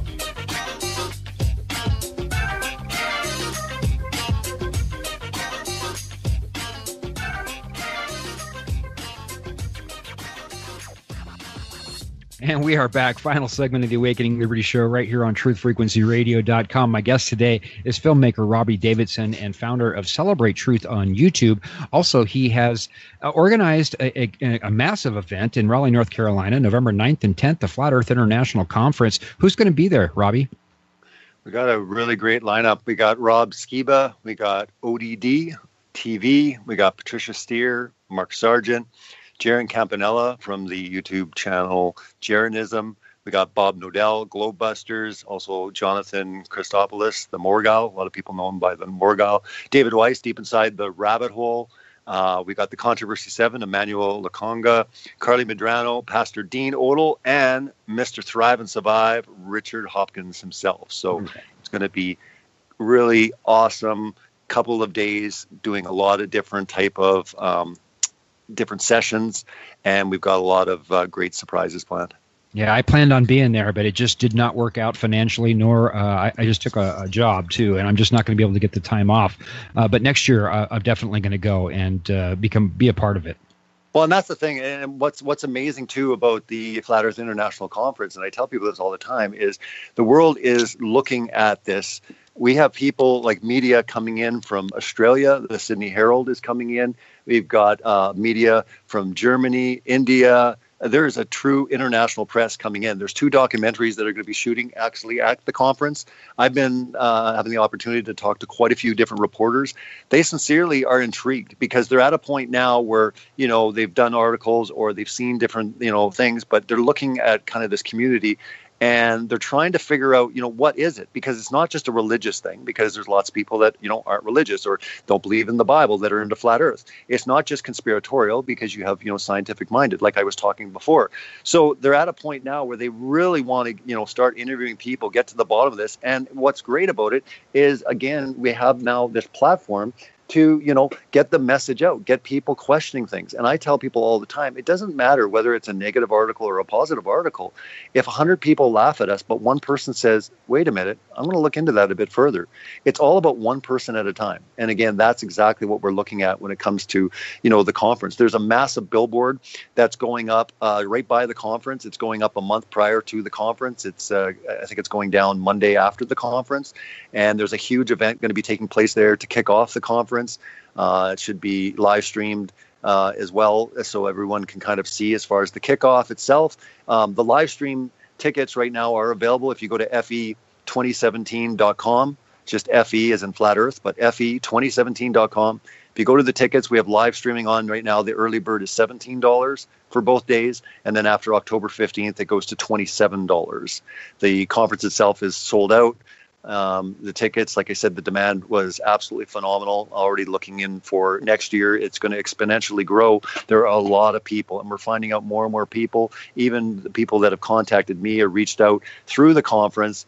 There's a lot of people looking into this issue. I mean, there's entire churches, there's denominations, there's meetings that are going on, there's sport teams, there's sports stars that are coming out. But again, like I mentioned before, but there is, like I said, there's people in Hollywood right now that are starting to come out and talk about this in every spectrum. What's really fascinating is in the next few years, we're going to have some really big surprises, because there's people that are just kind of, they're wrestling right now. They're pretty much there, but they're worried, whether it's their livelihood, it's their careers, their family.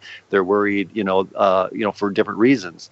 It's going to take a few more people popping out, and again, more people will get brave and come out with this. So I find it absolutely exciting, because again, this thing is just getting bigger and bigger. And again, if this was so ridiculous and it could be proved in 3 seconds why we're a bunch of morons, this would not be gaining the traction it is. And I think that's what's stumping and making people question things, is they're like, wait a minute, all these people can't be stupid. They just can't. Right. There must be some other. Maybe there's a spell on them or something. But they all can't just be dummies. And we can't just call them. We can't dismiss it and just call them a bunch of morons. These are the stupid people that live on Earth.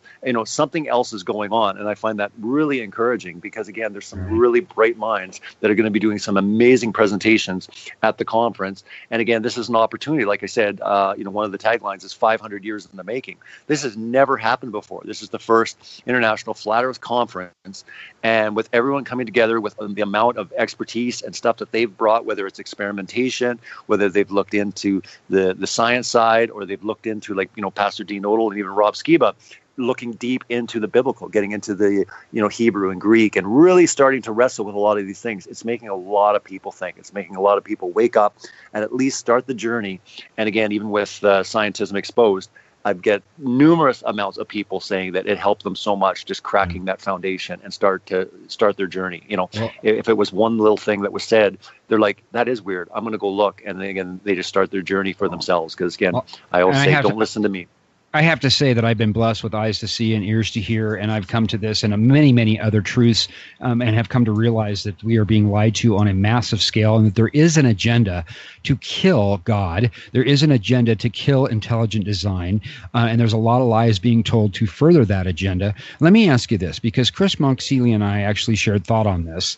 We're a little concerned by the fact that it hasn't been, well, NASA's been relatively quiet about all of this, except for their little entertainers out there. But here's something: they have not squashed this. They have not come up with any more CGIs. They just have not squashed this. I mean, do you think that possibly this whole thing is being let out of the bag slowly, and that eventually that they are going to kill the ball so that the New World Order, the Luciferian agenda, can come in and do the whole alien invasion thing? And, oh, yeah, NASA's been lying to you for years. They're going to say that, this has got to stop. We're going to give you peace now. We're going to give you utopia. And NASA has been this criminal organization along with the American government and the Vatican. Do you see that as possibility? I mean, it's always a possibility, but I say in the likelihood of them just coming and saying, hey, by the way, we lied about evolution. That was all, in the same way, talking about evolution, when it comes to this discussion, sure, it's a possibility, and it could be like Satan's plan B in case. But here's the reality. If the creator wants to start revealing the creation to his people, who could stop that? Right? I mean, you can try, you can run around, damage control all you want, but there's only so much you can do. You got to remember, like I said before at the beginning of the broadcast, you can't twist reality. You can make people believe lies, but once people stop believing the lies, what is your, what do you have? What do you have to assault people if people aren't believing the lies anymore? So again, if the true creation is being revealed, which I believe it is, and I believe it's like for a time, Darwin and evolution was kind of, everyone zeroed in on that. But now it's like stage 2. God's like, okay, I'm going to open up even more. I'm going to make it more clear for people to see that I exist. I really believe that for a time, Satan was allowed to kind of, allow people to believe all these lies and make creation look, a lot more distorted than it was. But now the reality is coming out that people are starting to see the true, reality of creation. And who can stop that? Like I always sit there and say, like, you can't have any infiltrators, you can't have CIA, you can't have anyone stop that. All you can do is now start enforcing, making things more draconian, making things, a lot more strict in that sense. So I think the rhetoric, just like they will when it comes to, vaccinations, or climate change deniers, they'll get into more of that rhetoric, like these guys are science deniers, these guys are kind of dangerous, they'll get into that language. But as far as anything that NASA can do at this point, you can't. I mean, what can you do? Because again, everything is going to be discounted. So I really don't see, me personally, and again, this is just me personally, I don't see mass awakening of this at all. I believe that it still will be very, very small. When God starts to reveal things, it's not like the whole world just wakes up to the reality. And even if they did, they still would reject him, the Bible says. The world will still reject the true creator, even if he makes everything evident. It's the sad reality of man's heart. Yeah. And that's a whole other discussion for another time. Yeah. But the reality is that he will basically give that opportunity there. And for people that want to look into it, it will be revealed. Now, the question is whether they want to submit and turn to him or not.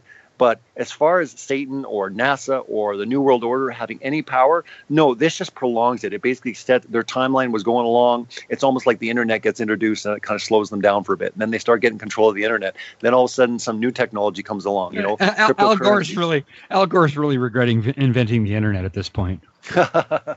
Al Gore creating the internet. Yeah, that's another funny one. But the whole idea when it comes to it, I think that technology gets introduced, and yes, it can be used for good or evil. But the plan is that you got to remember we are on God's timetable. We're not on Satan. Satan does have his timetable, but it always gets thwarted or it gets slowed down. And I always say, be thankful. No matter how bad the world gets, understand that if it was 10 years ago that the world ended, you might not be going to heaven, right? So the idea that God's long suffering, that he loves, he desires that no one, be, lost. The idea that it's on his timetable and he wants to allow it, but his creation being revealed makes total sense, that he would allow for a time men to devise all their foolishness. But he's like, you know what? I'm kind of done with this foolishness. I'm going to show people how foolish it is.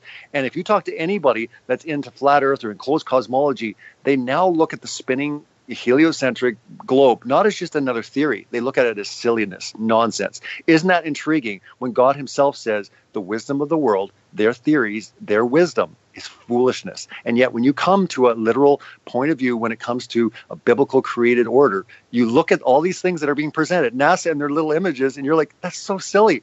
My kid could draw that better, Why is it so silly to us? Why aren't we just looking at it going, well, they're really trying? They're not even trying. It's almost like it's in the rule book that they can't even try. It's like, how they put stuff out before they're going to do it? Right. It's almost like they're not allowed to really go to that level of degree. They don't need to. Like I said, it's been put in place. People, if they would stop and just give it like even a weekend, most people would probably break out of this, but they won't. It's like going up to someone and saying, the moon's made out of cheese. Will you spend the whole weekend and look into it? I'm really sincere. They'd be like, no, I got no time to look into cheese. So when you say flat earth, that's why it's important that we start bringing up questions about evolution, about vaccinations, about the moon landing. Yeah, we bring in everything except flat earth. Yeah, we talk about all these topics and get them tracking, because the minute they start going, yeah, there is something suspicious there. You think they lied to you? Yeah, I think they're lying to me. Why would they lie to me about vaccination? I don't know, man, but you think they could be lying to you about anything else? Yeah. Maybe. Exactly. That's the question I always ask people. Absolutely.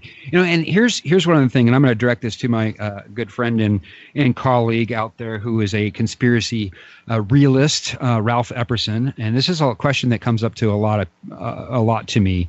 People talking about Polaris and the Southern Cross and the fact that people in Australia can't see the North Star, yet people that can see the North Star can't see the Southern Cross. And they say, well, on a flat Earth, that wouldn't be the case. You'd be able to see everything. And I struggled with this for a while until I wrapped my head around the fact that these heavenly luminaries that are within the firmament are not 42 million light years away. They are far closer than we're being told.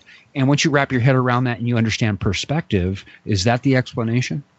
Yeah, and so many times we're actually trying to figure out these questions based on the heliocentric construct or based on the mileage away. If you start bringing these things in closer and smaller than what we've been taught, it actually starts working on both models. Like, it's not something. And again, when it comes down to the Southern Cross, I mean, understand, as a circumpolar cluster of stars, it's a matter of absolute certainty. It would never be visible to navigators upon or south of the equator, right? But again, you're looking at it, and there's people obviously all over that have done experimentations at like 16th latitude south, strongly inclined, showing that the rising of the east and sharing in the general sweep of the stars from east to west, in common with the whole firmament of stars moving around the pole star of the northern region, right? So again, you're talking about the firmament, you're talking about these things being attached, and this is getting into the Bible, talking about how these things are attached, they're moving.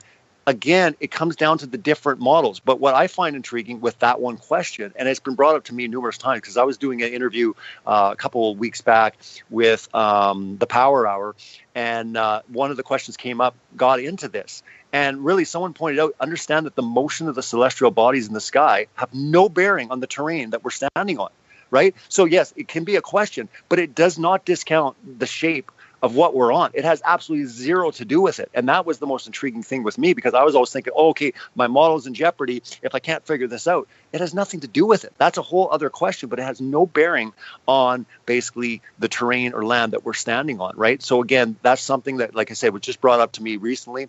I was very thankful for that, because again, for a while, I was looking at this as well. But again, when you start bringing the stars in closer, smaller, and I mean, Jesus himself says that all the stars are going to fall to the earth. And again, most Christians that are reading the Bible, it's one thing if you want to take this allegory of poetry, but you're not going to start taking what Jesus says, especially in Matthew 24, when he starts talking about things that are going to be occurring. And he talks about people running to and fro and in caves and stuff. That's kind of literal. So then what is all the stars are going to fall? These things are a lot smaller. We've been taught that they're massive balls of fire, like our sun and stuff. All this stuff is lies. But again, here's the intriguing part, Sean, when it comes into the stars thing. And I talked about this at the conference when I was there with Rob Skiba. I find it intriguing that my very first video, if you go to my very first video in 2015, I think it was August, I came out and I did the thing on the stars. But I keep coming back to the stars because, again, what are we taught? All the stars are suns. It now gets into the helio, it gets into sun. All the focus has been on the sun. You got Rome and you got Greece and you got Egypt with Ra. The sun, sun, sun. Like it says in Ecclesiastes, nothing new happens under the sun. Could it be that everything has always existed and now we're in this technological, esteemed way of basically sun worship? Everything is revering around the sun. The sun is the focal point. The sun is the thing that doesn't move. It's stationary, fixed. It's the thing that everything revolves around. Well, no, the Bible is very clear. It talks about that everything revolves around the earth. The earth is the pinnacle, And I tell people, I said this in the conference, I said one of the biggest deceptions that has ever been laid to mankind is the idea that the earth is a planet. Look up what a planet is, right? And when you start looking into these things, the earth is not a planet. People say, well, everything I see in the sky, is round, so why aren't we round? And people kind of laugh it off and they say, well, that's kind of silly. Does a pool table have to be spherical if all the balls are spherical? But understand that when you start getting into the idea that the earth is a planet, where kids are taught this whole idea, forget the shape, forget anything, just the word itself, because everything else up there that we're taught are planets. Well, they've always been considered the wandering stars. So when you start getting into what it's all about, this is the dangerous part. And again, Satan has been leveling it in when it comes to even the terminology, even the words itself. That's why people have such a hard time. They look up, they say, well, everything else is round. We have to be round. Earth was created unique and different and special. It is nothing like we see in the sky. Yeah, absolutely. You know, one of the things that cracks me up all the time is I see this little meme that gets passed around on Facebook that says, if the earth was flat, cats would have knocked everything off the edge by now. I mean, just ludicrous. No idea of the model, no understanding of the model. However, the other day I saw a great meme reply with a dog sitting there with a ball in its mouth that looked like the globe, and said if the earth was a globe, the dogs would have chewed it up by now. Yeah, I did see that. Yeah, I saw that as well.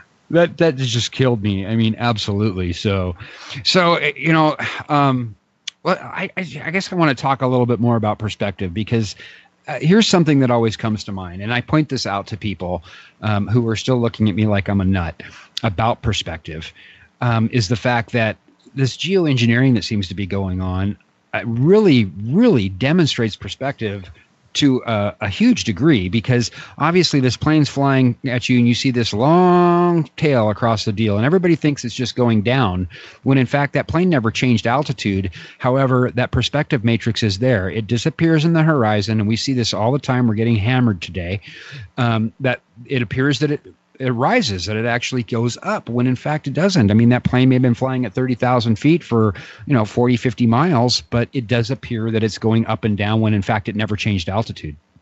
Yeah, and in planes, I mean, I was on quite a few planes here in the last few weeks traveling around for my next documentary. And again, the one thing is you stay at your altitude the entire time. There is no dipping of noses. There is no, and again, when you're getting into the curvature rates, this would have to occur. I mean, based on gyroscopes. And again, all of this stuff that's being done, whether it's experimentation, it's coming into all these different fields, like you talked about engineers, but again, even pilots are coming forward and saying, yeah, our equipment or whatever isn't showing any deviation, off our altitude. And yet, but again, people will come along and say, well, it's gravity. Well, explain to me 100% exactly what's going on, or replicate it, try to replicate it, show me as an experiment. Nobody can. So understand all these gravity things that are all presented. Nothing can be done through the scientific, experimentation. You cannot run this through the empirical method at all whatsoever. So I think a lot of people, as the TEDx, scientists, they would say, in getting into all of this investigation, they're applying that method, and they're saying this is truly what science was all about.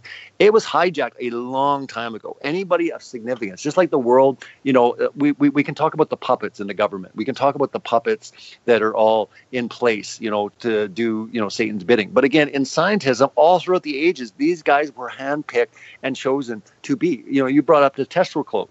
You brought up Tesla at the, I think it was in the first segment of the broadcast. And again, why was Tesla not recognized? He wasn't chosen, It was like he had amazing things. I mean, he definitely should have been the one that was recognized, and he wasn't. Do you think that was coincidence? Absolutely not. He was suppressed.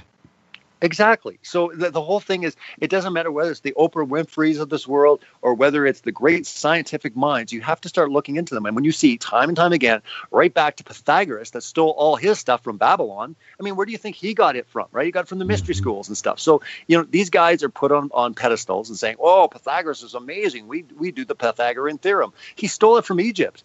I mean, so what I'm saying is this stuff has been going on forever, and these guys are handpicked to be the men of the great men of science, just like Copernicus, just like Darwin. These guys all have ties. This has all been put in place, and Satan is very patient. He's multi-generational type in his construct. So he doesn't look at like, oh, my timeline, I got to deal with everything in this generation. I will deal with this in the 50th generation, but we'll start here. We will work here. And if you start going back and start looking into the past and seeing, how far back does this go? It goes back very far. And all the way to the Tower of Babel. I think it goes all the way back to the garden. Yeah, it doesn't take very long. I mean, you brought up the whole stars thing, but if you start looking into the pyramids, and that's a whole other discussion as well, but you can clearly see that these things are lined up exactly right into, the stars that are in place right now. Yet we're told, no, they move. It's just thousands of years. You don't see the movement. It's over thousands of years. Well, we got a big problem because they're lined up perfectly, with the pyramids. Now, exactly to this day, the stars are completely, they do their orbit, they move. But like I said, Polaris, the North Star, even though we're told, no, it's moved all over the place throughout the, millions of years. The reality is it's never moved. It's always been in place. And yet we're hurtling through space at these, just extraordinary numbers. It doesn't make any sense to me as you start to look at it. I want to throw something out there at you because I have a friend of mine who, he doesn't argue globe or ball anymore. He actually believes we live on a flat plane, but he believes we are actually in a cell structure. Now, I spent some time studying biology, and I actually spent some time studying particle physics. And I had this weird dream the other night where the Earth is actually this type of cell structure enclosed by a plasma membrane of some sort that we see in biology, and that obviously could be meaning the firmament. But this dream got really strange because I started thinking in my dream that I was some sort of subatomic particle, and that all humankind were subatomic particles, and that it was really bizarre, Robbie. I couldn't believe how when I woke up, I'm like, it reminded me of I think it was Animal House, where he's sitting there talking to Donald Sutherland. He says, we could be one atom in some giant being, in the fingernail of some giant being. Mm-hmm. And it really freaked me out. And I woke up and I'm going, what, are we all Higgs and Bose particles within this atom of life? Well, even if we are, we're still treasured and looked at and loved and cared for. So I'd say that's the one basic thing that, you and I, Sean, we can totally agree on, is that we have an authority, in place that we can test all dreams, we can test all theories, we can test anything. Truth is found, in one place, and the Bible. And I think that's where we can, as we go on this journey, as we go on with this investigation and questioning our world and everything that, we've been taught, we can time and time again go back to the book, to the Bible, and clearly get truth from it and see, again, it's great for discerning, because again, there's a lot of stuff, especially on the internet, right? There's all sorts of stuff, right? And it's like, how do you discern through all this stuff, And I think it's important from a Christian point of view to understand that and to know that. And, that's what's so encouraging, is that all of these verses, everything that, before you kind of be puzzled, you'd be like, I don't really get that pillar thing. I'm just going to skip that. Or that firmament thing, I don't really get that. But, going back to your question, the way I look at it, and I think it's very, very true, is we're in some sort of bathysphere, in the sense that there's water above us and water below us. If the firmament was not in place, we'd all drown. Just like the whole worldwide flood, the windows of the heavens opened up. Well, if there was no firmament there, we would drown. It's there as a protection. It's not just there. It's there as a loving protection. It's also there as part of the creation. But what I'm saying is it's a protectant. It protects us. It separates us. It does a lot of things. But in the reality, if you think about it, we're in a bathysphere. There's water. We're surrounded by water. There's water below us. There's water above us. There was water at the beginning. I mean, at the very beginning, Genesis, it talks about, God's hovering over the waters. There's water, right? So we're in water. I mean, the whole idea of looking up and the sky's blue. Well, why is the sky blue? Could it be because there's water above us? Could it be that simple? Could it be that simple? And again, this is the interesting thing. And I always go back to children, because Jesus said, let all the little ones come to me. God talks very highly of children. Why would God want to deceive children? And if you give a child a crayon and you give them all the creation verses, and they just start drawing, what worldview, what world are they going to draw, if you give them all these verses? My question, though, why would God want to deceive all the little children in making it so complex? Well, you've got to be an adult to really understand the Bible. Or, you have to have a pope to basically explain the Bible to you. Or this is the age-old lie that you need interpretation. You need proper education. You need, seminary or whatever to properly understand through hermeneutics. Here's the reality. The Bible is simple in the sense that you can read it and know that God loves you. God had a plan for you, that here is the predicament you're in, that Satan does run this world, that it's not going to be so out there, in conspiracy fringe land, the idea that basically Satan has got his tentacles in world leaders and he is running the world for a short time. These things can all be explained in the Bible. So when people say, oh, you're a conspiracy theorist, no, the Bible itself talks about kings and rulers conspiring to come against God. Absolutely. So if you're going to call me a conspiracy theorist, then you better throw away your book. But so I find it very intriguing when all of a sudden I'll get attacked and say, you're just kind of out there, you're a conspiracy theorist. Look, the Bible talks about this is going to occur. How can you not see this? Yeah. But we just have to be patient. We have to be loving. Again, and do a lot of prayer. And let's apply Occam's razor here, because this is not complex, and we're almost out of time here. This is definitely not complex. All you got to do is go back to Genesis 6 and understand that there was an incursion. There was probably a second incursion. There's a third incursion now, and there is an agenda to kill God in intelligent design. It's obvious. It's happening right from before you can even form a critical thought. Give out your YouTube channel real quick, Robbie. We're almost out of time. Sure. Celebrate Truth. Just Google Celebrate Truth. Those two words, you're going to find my stuff. My DVD can be found at celebratetruth.org. Scientism Exposed, and get ready for Scientism Exposed 2 coming out this November. And hey, I'll meet you guys. Hopefully we'll be able to see you at the conference, or get your online streaming tickets. It's going to be amazing. It's going to be epic. It's history in the making. Awesome, Robbie. Everybody, take care. I'll see you in a couple of weeks. And Robbie, God bless, my friend, and keep doing what you're doing. Thanks so much, man. You as well, Sean. Bye-bye now. You must unite what has been set asunder. We are TFR, Truth Frequency Radio.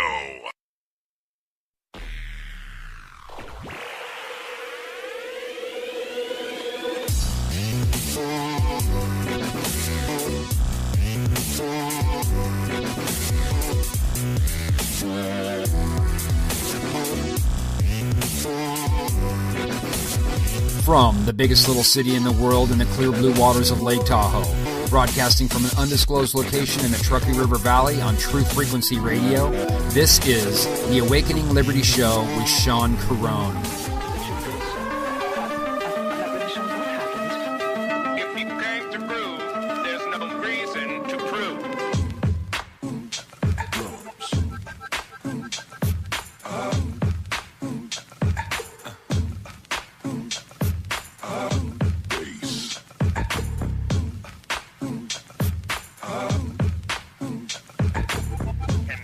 Got yourself something funky.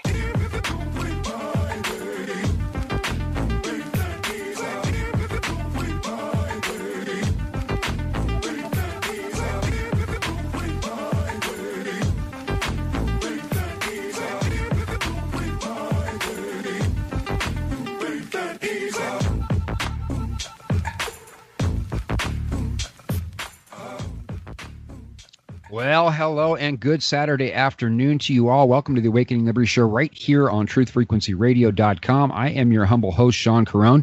We are live and worldwide, all across America, all around the world. The number to call in is 213-233-3998. Again, that number is 213-233-3998. And also, Chris has, Gio, he's actually got us hooked up with the UK call-in number now. So the UK call-in number is +44.203.393.2871. Boy, they got to dial a lot of numbers over there. But it's great that Chris has got us a UK call-in number, because I know we got a lot of callers over there, listeners in the UK. You can also listen by phone anywhere you are. Make it TFR. The dial-in number for listening by phone is 641-793-7117.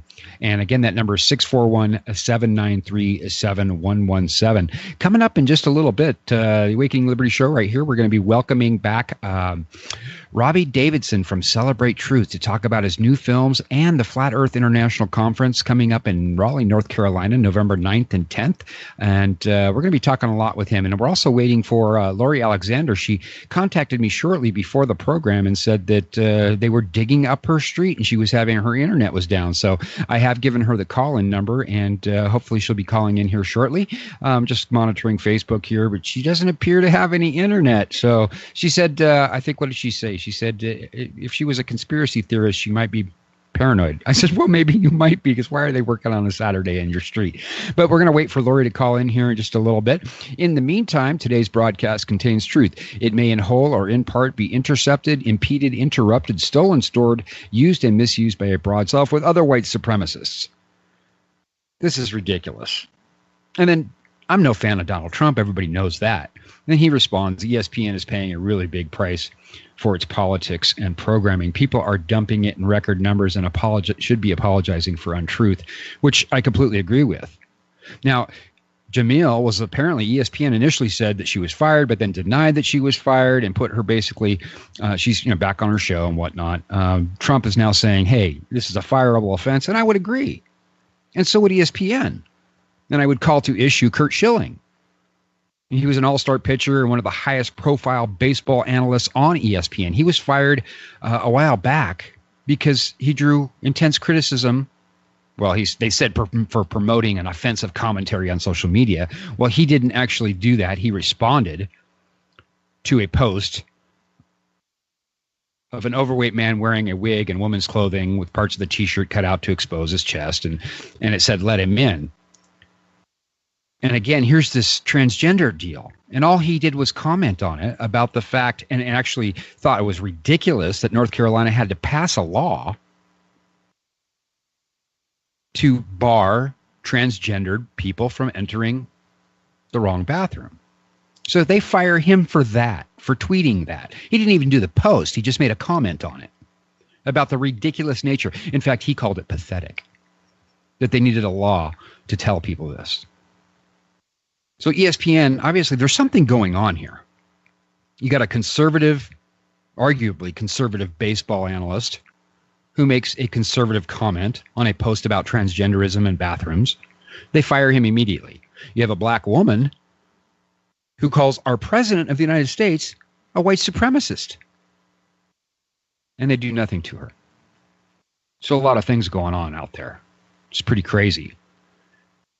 And then we have the Berkeley deal. Meanwhile, violence at the University of California, Berkeley. Bree, students protesting last night as conservative commentator Ben Shapiro spoke on campus. We know now that 9 people were arrested, at least 9 people. Authorities sealed off the campus's central hub and increased police presence, reportedly costing the university as much as $600,000. For the first time in 2 decades, officers were authorized to use pepper spray. Shapiro said he came to Berkeley to promote free speech. How ironic. Listen. The reason that I am here is because fascism does not own this university. Because there are students who do want to hear differing views, who don't want to be told that they can only hear one view, who don't believe that the First Amendment should die under the jackboots and Birkenstocks of a bunch of anarchist communist pieces of garbage. The jackboots and Birkenstocks. I about died when I heard that. This Ben Shapiro's got some big ones, but I couldn't help but wonder as I listened to this, are we not still basically just in the throes of divide and conquer, Cloward Piven, of this divisive nature that our media and our government are putting us in, whether it be about religion, whether it be about science, whether it be about anything. They want everybody polarized.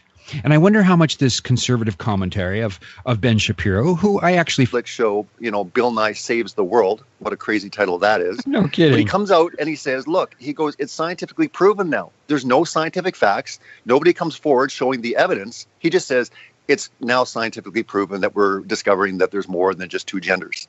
Well, in all of the stuff that he did in the past, he definitely showed it through the, XY chromosomes. But now nothing is being presented. It's just people nod their head and they say, well, the scientists, they're smart, so they must be figuring something out. They're always figuring out new stuff. We're stupid in the past and we're getting a lot smarter in the future. And this is the narrative. This is the evolutionary narrative that you're seeing. You're seeing this now with everything. We're evolving. We're evolving in sexuality. We're evolving in morality. We're evolving. And this is the type of construct that we're seeing. But scientism is coming along and is basically putting that stamp of approval on that no one can debate with. Well, that's science. You can't debate that. So I find that scientism, and I say this, and I've said this many times before, it's like a Trojan horse that moved in, not as another belief system or an ideology. It moved in under fact and proof and reality, when indeed it was nothing more than a very evil agenda and deception, and it's deceived a lot of people. And it's spilled over into even health and wellness, Robbie. When you look at vaccines, my vaccine stance is very, very open, and I'm very clear about the fact that I believe that they do harm, that they are causing harm to millions and millions of people. We're going to have autism rates, they're saying by 2032, if something doesn't happen, 1 in 2 and 80% of boys. Yet for me to come out and say that I have concerns about vaccines and I choose not to vaccinate my child because of those concerns, because of science, because of people who have actually done the research and have convinced me that they are dangerous, have come out and tell me, oh, you know what, you should slit your wrist, cut your throat. You're a danger to yourself, to your kid, and to humanity. That's ridiculous. Yeah, absolutely. And I'm actually touching on that in my next documentary film, Scientism Exposed 2, where I am going to be touching on vaccinations. Because again, with scientism, it's not just about cosmology and the origins when we get into these type of questions.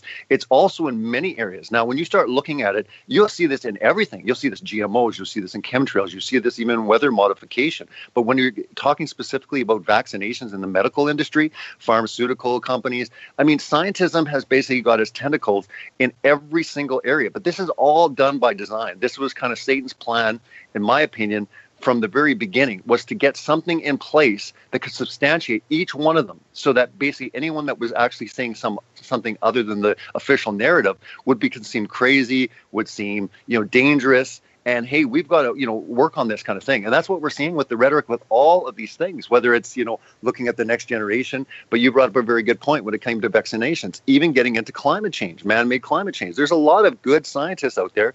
And on my journey, researching and also interviewing people, there's a lot of good scientists out there that are scared to death to come out and talk about the findings, whether it's in the medical industry, whether it's in climatology, whether it's in paleontology or archaeology. You're seeing this with even getting into, enclosed cosmology. There's people, that we got to speak with. We even talked to people on the street to get their opinions and see what's happening. And there's a lot of people questioning these things, but they're scared. It's almost like you brought up the fact of follow a little bit. He's an interesting fellow. But again, I see nothing but divisiveness.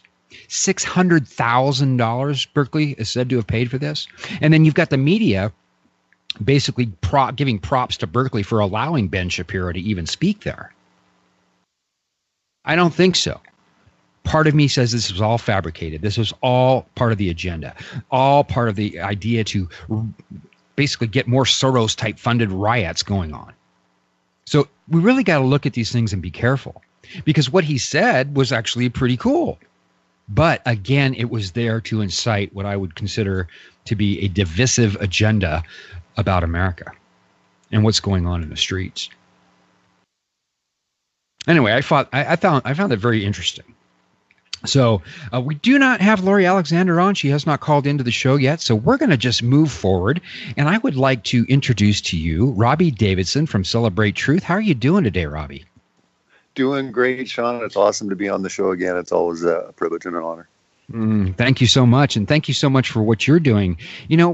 When I started doing all this, and I think the last time you were on the show, I said, I'm pretty flat, man. And I still am. There's a few things that are still bugging me, but as I was talking about earlier in the show, is that all the attacks coming from these militant anti-flat earthers, and it's amazing to me that they don't even know much about the model. I mean, they'll just come out and straight up attack you, and they really don't know anything. I mean, this is the epitome of what Einstein said: condemnation before investigation. That's what they're doing. Absolutely. And you brought up a good point. I mean, when you were getting into the tolerance, I think it is absolutely spilling over. I mean, it's been there for a long time, but we're now seeing it, getting into questioning certain things when it comes to the world we live in or the luminaries that we see up in the sky.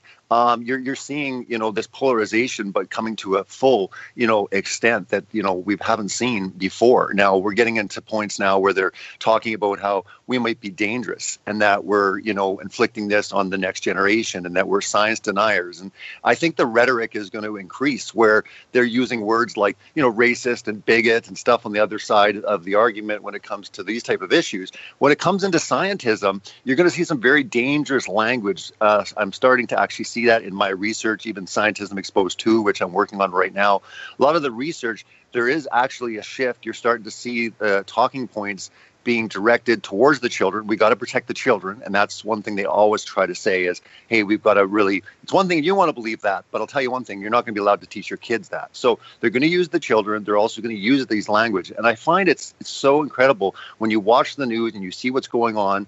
And yes, it is all planned, but it's also very scary in the sense that basically free speech is being completely eroded to the point where if you're not speaking the right narrative when it comes to any of these issues, including scientism, if you're not with Big Bang or the heliocentric model or evolution, like the Pope, the Pope came out and basically said, look, this is a fact.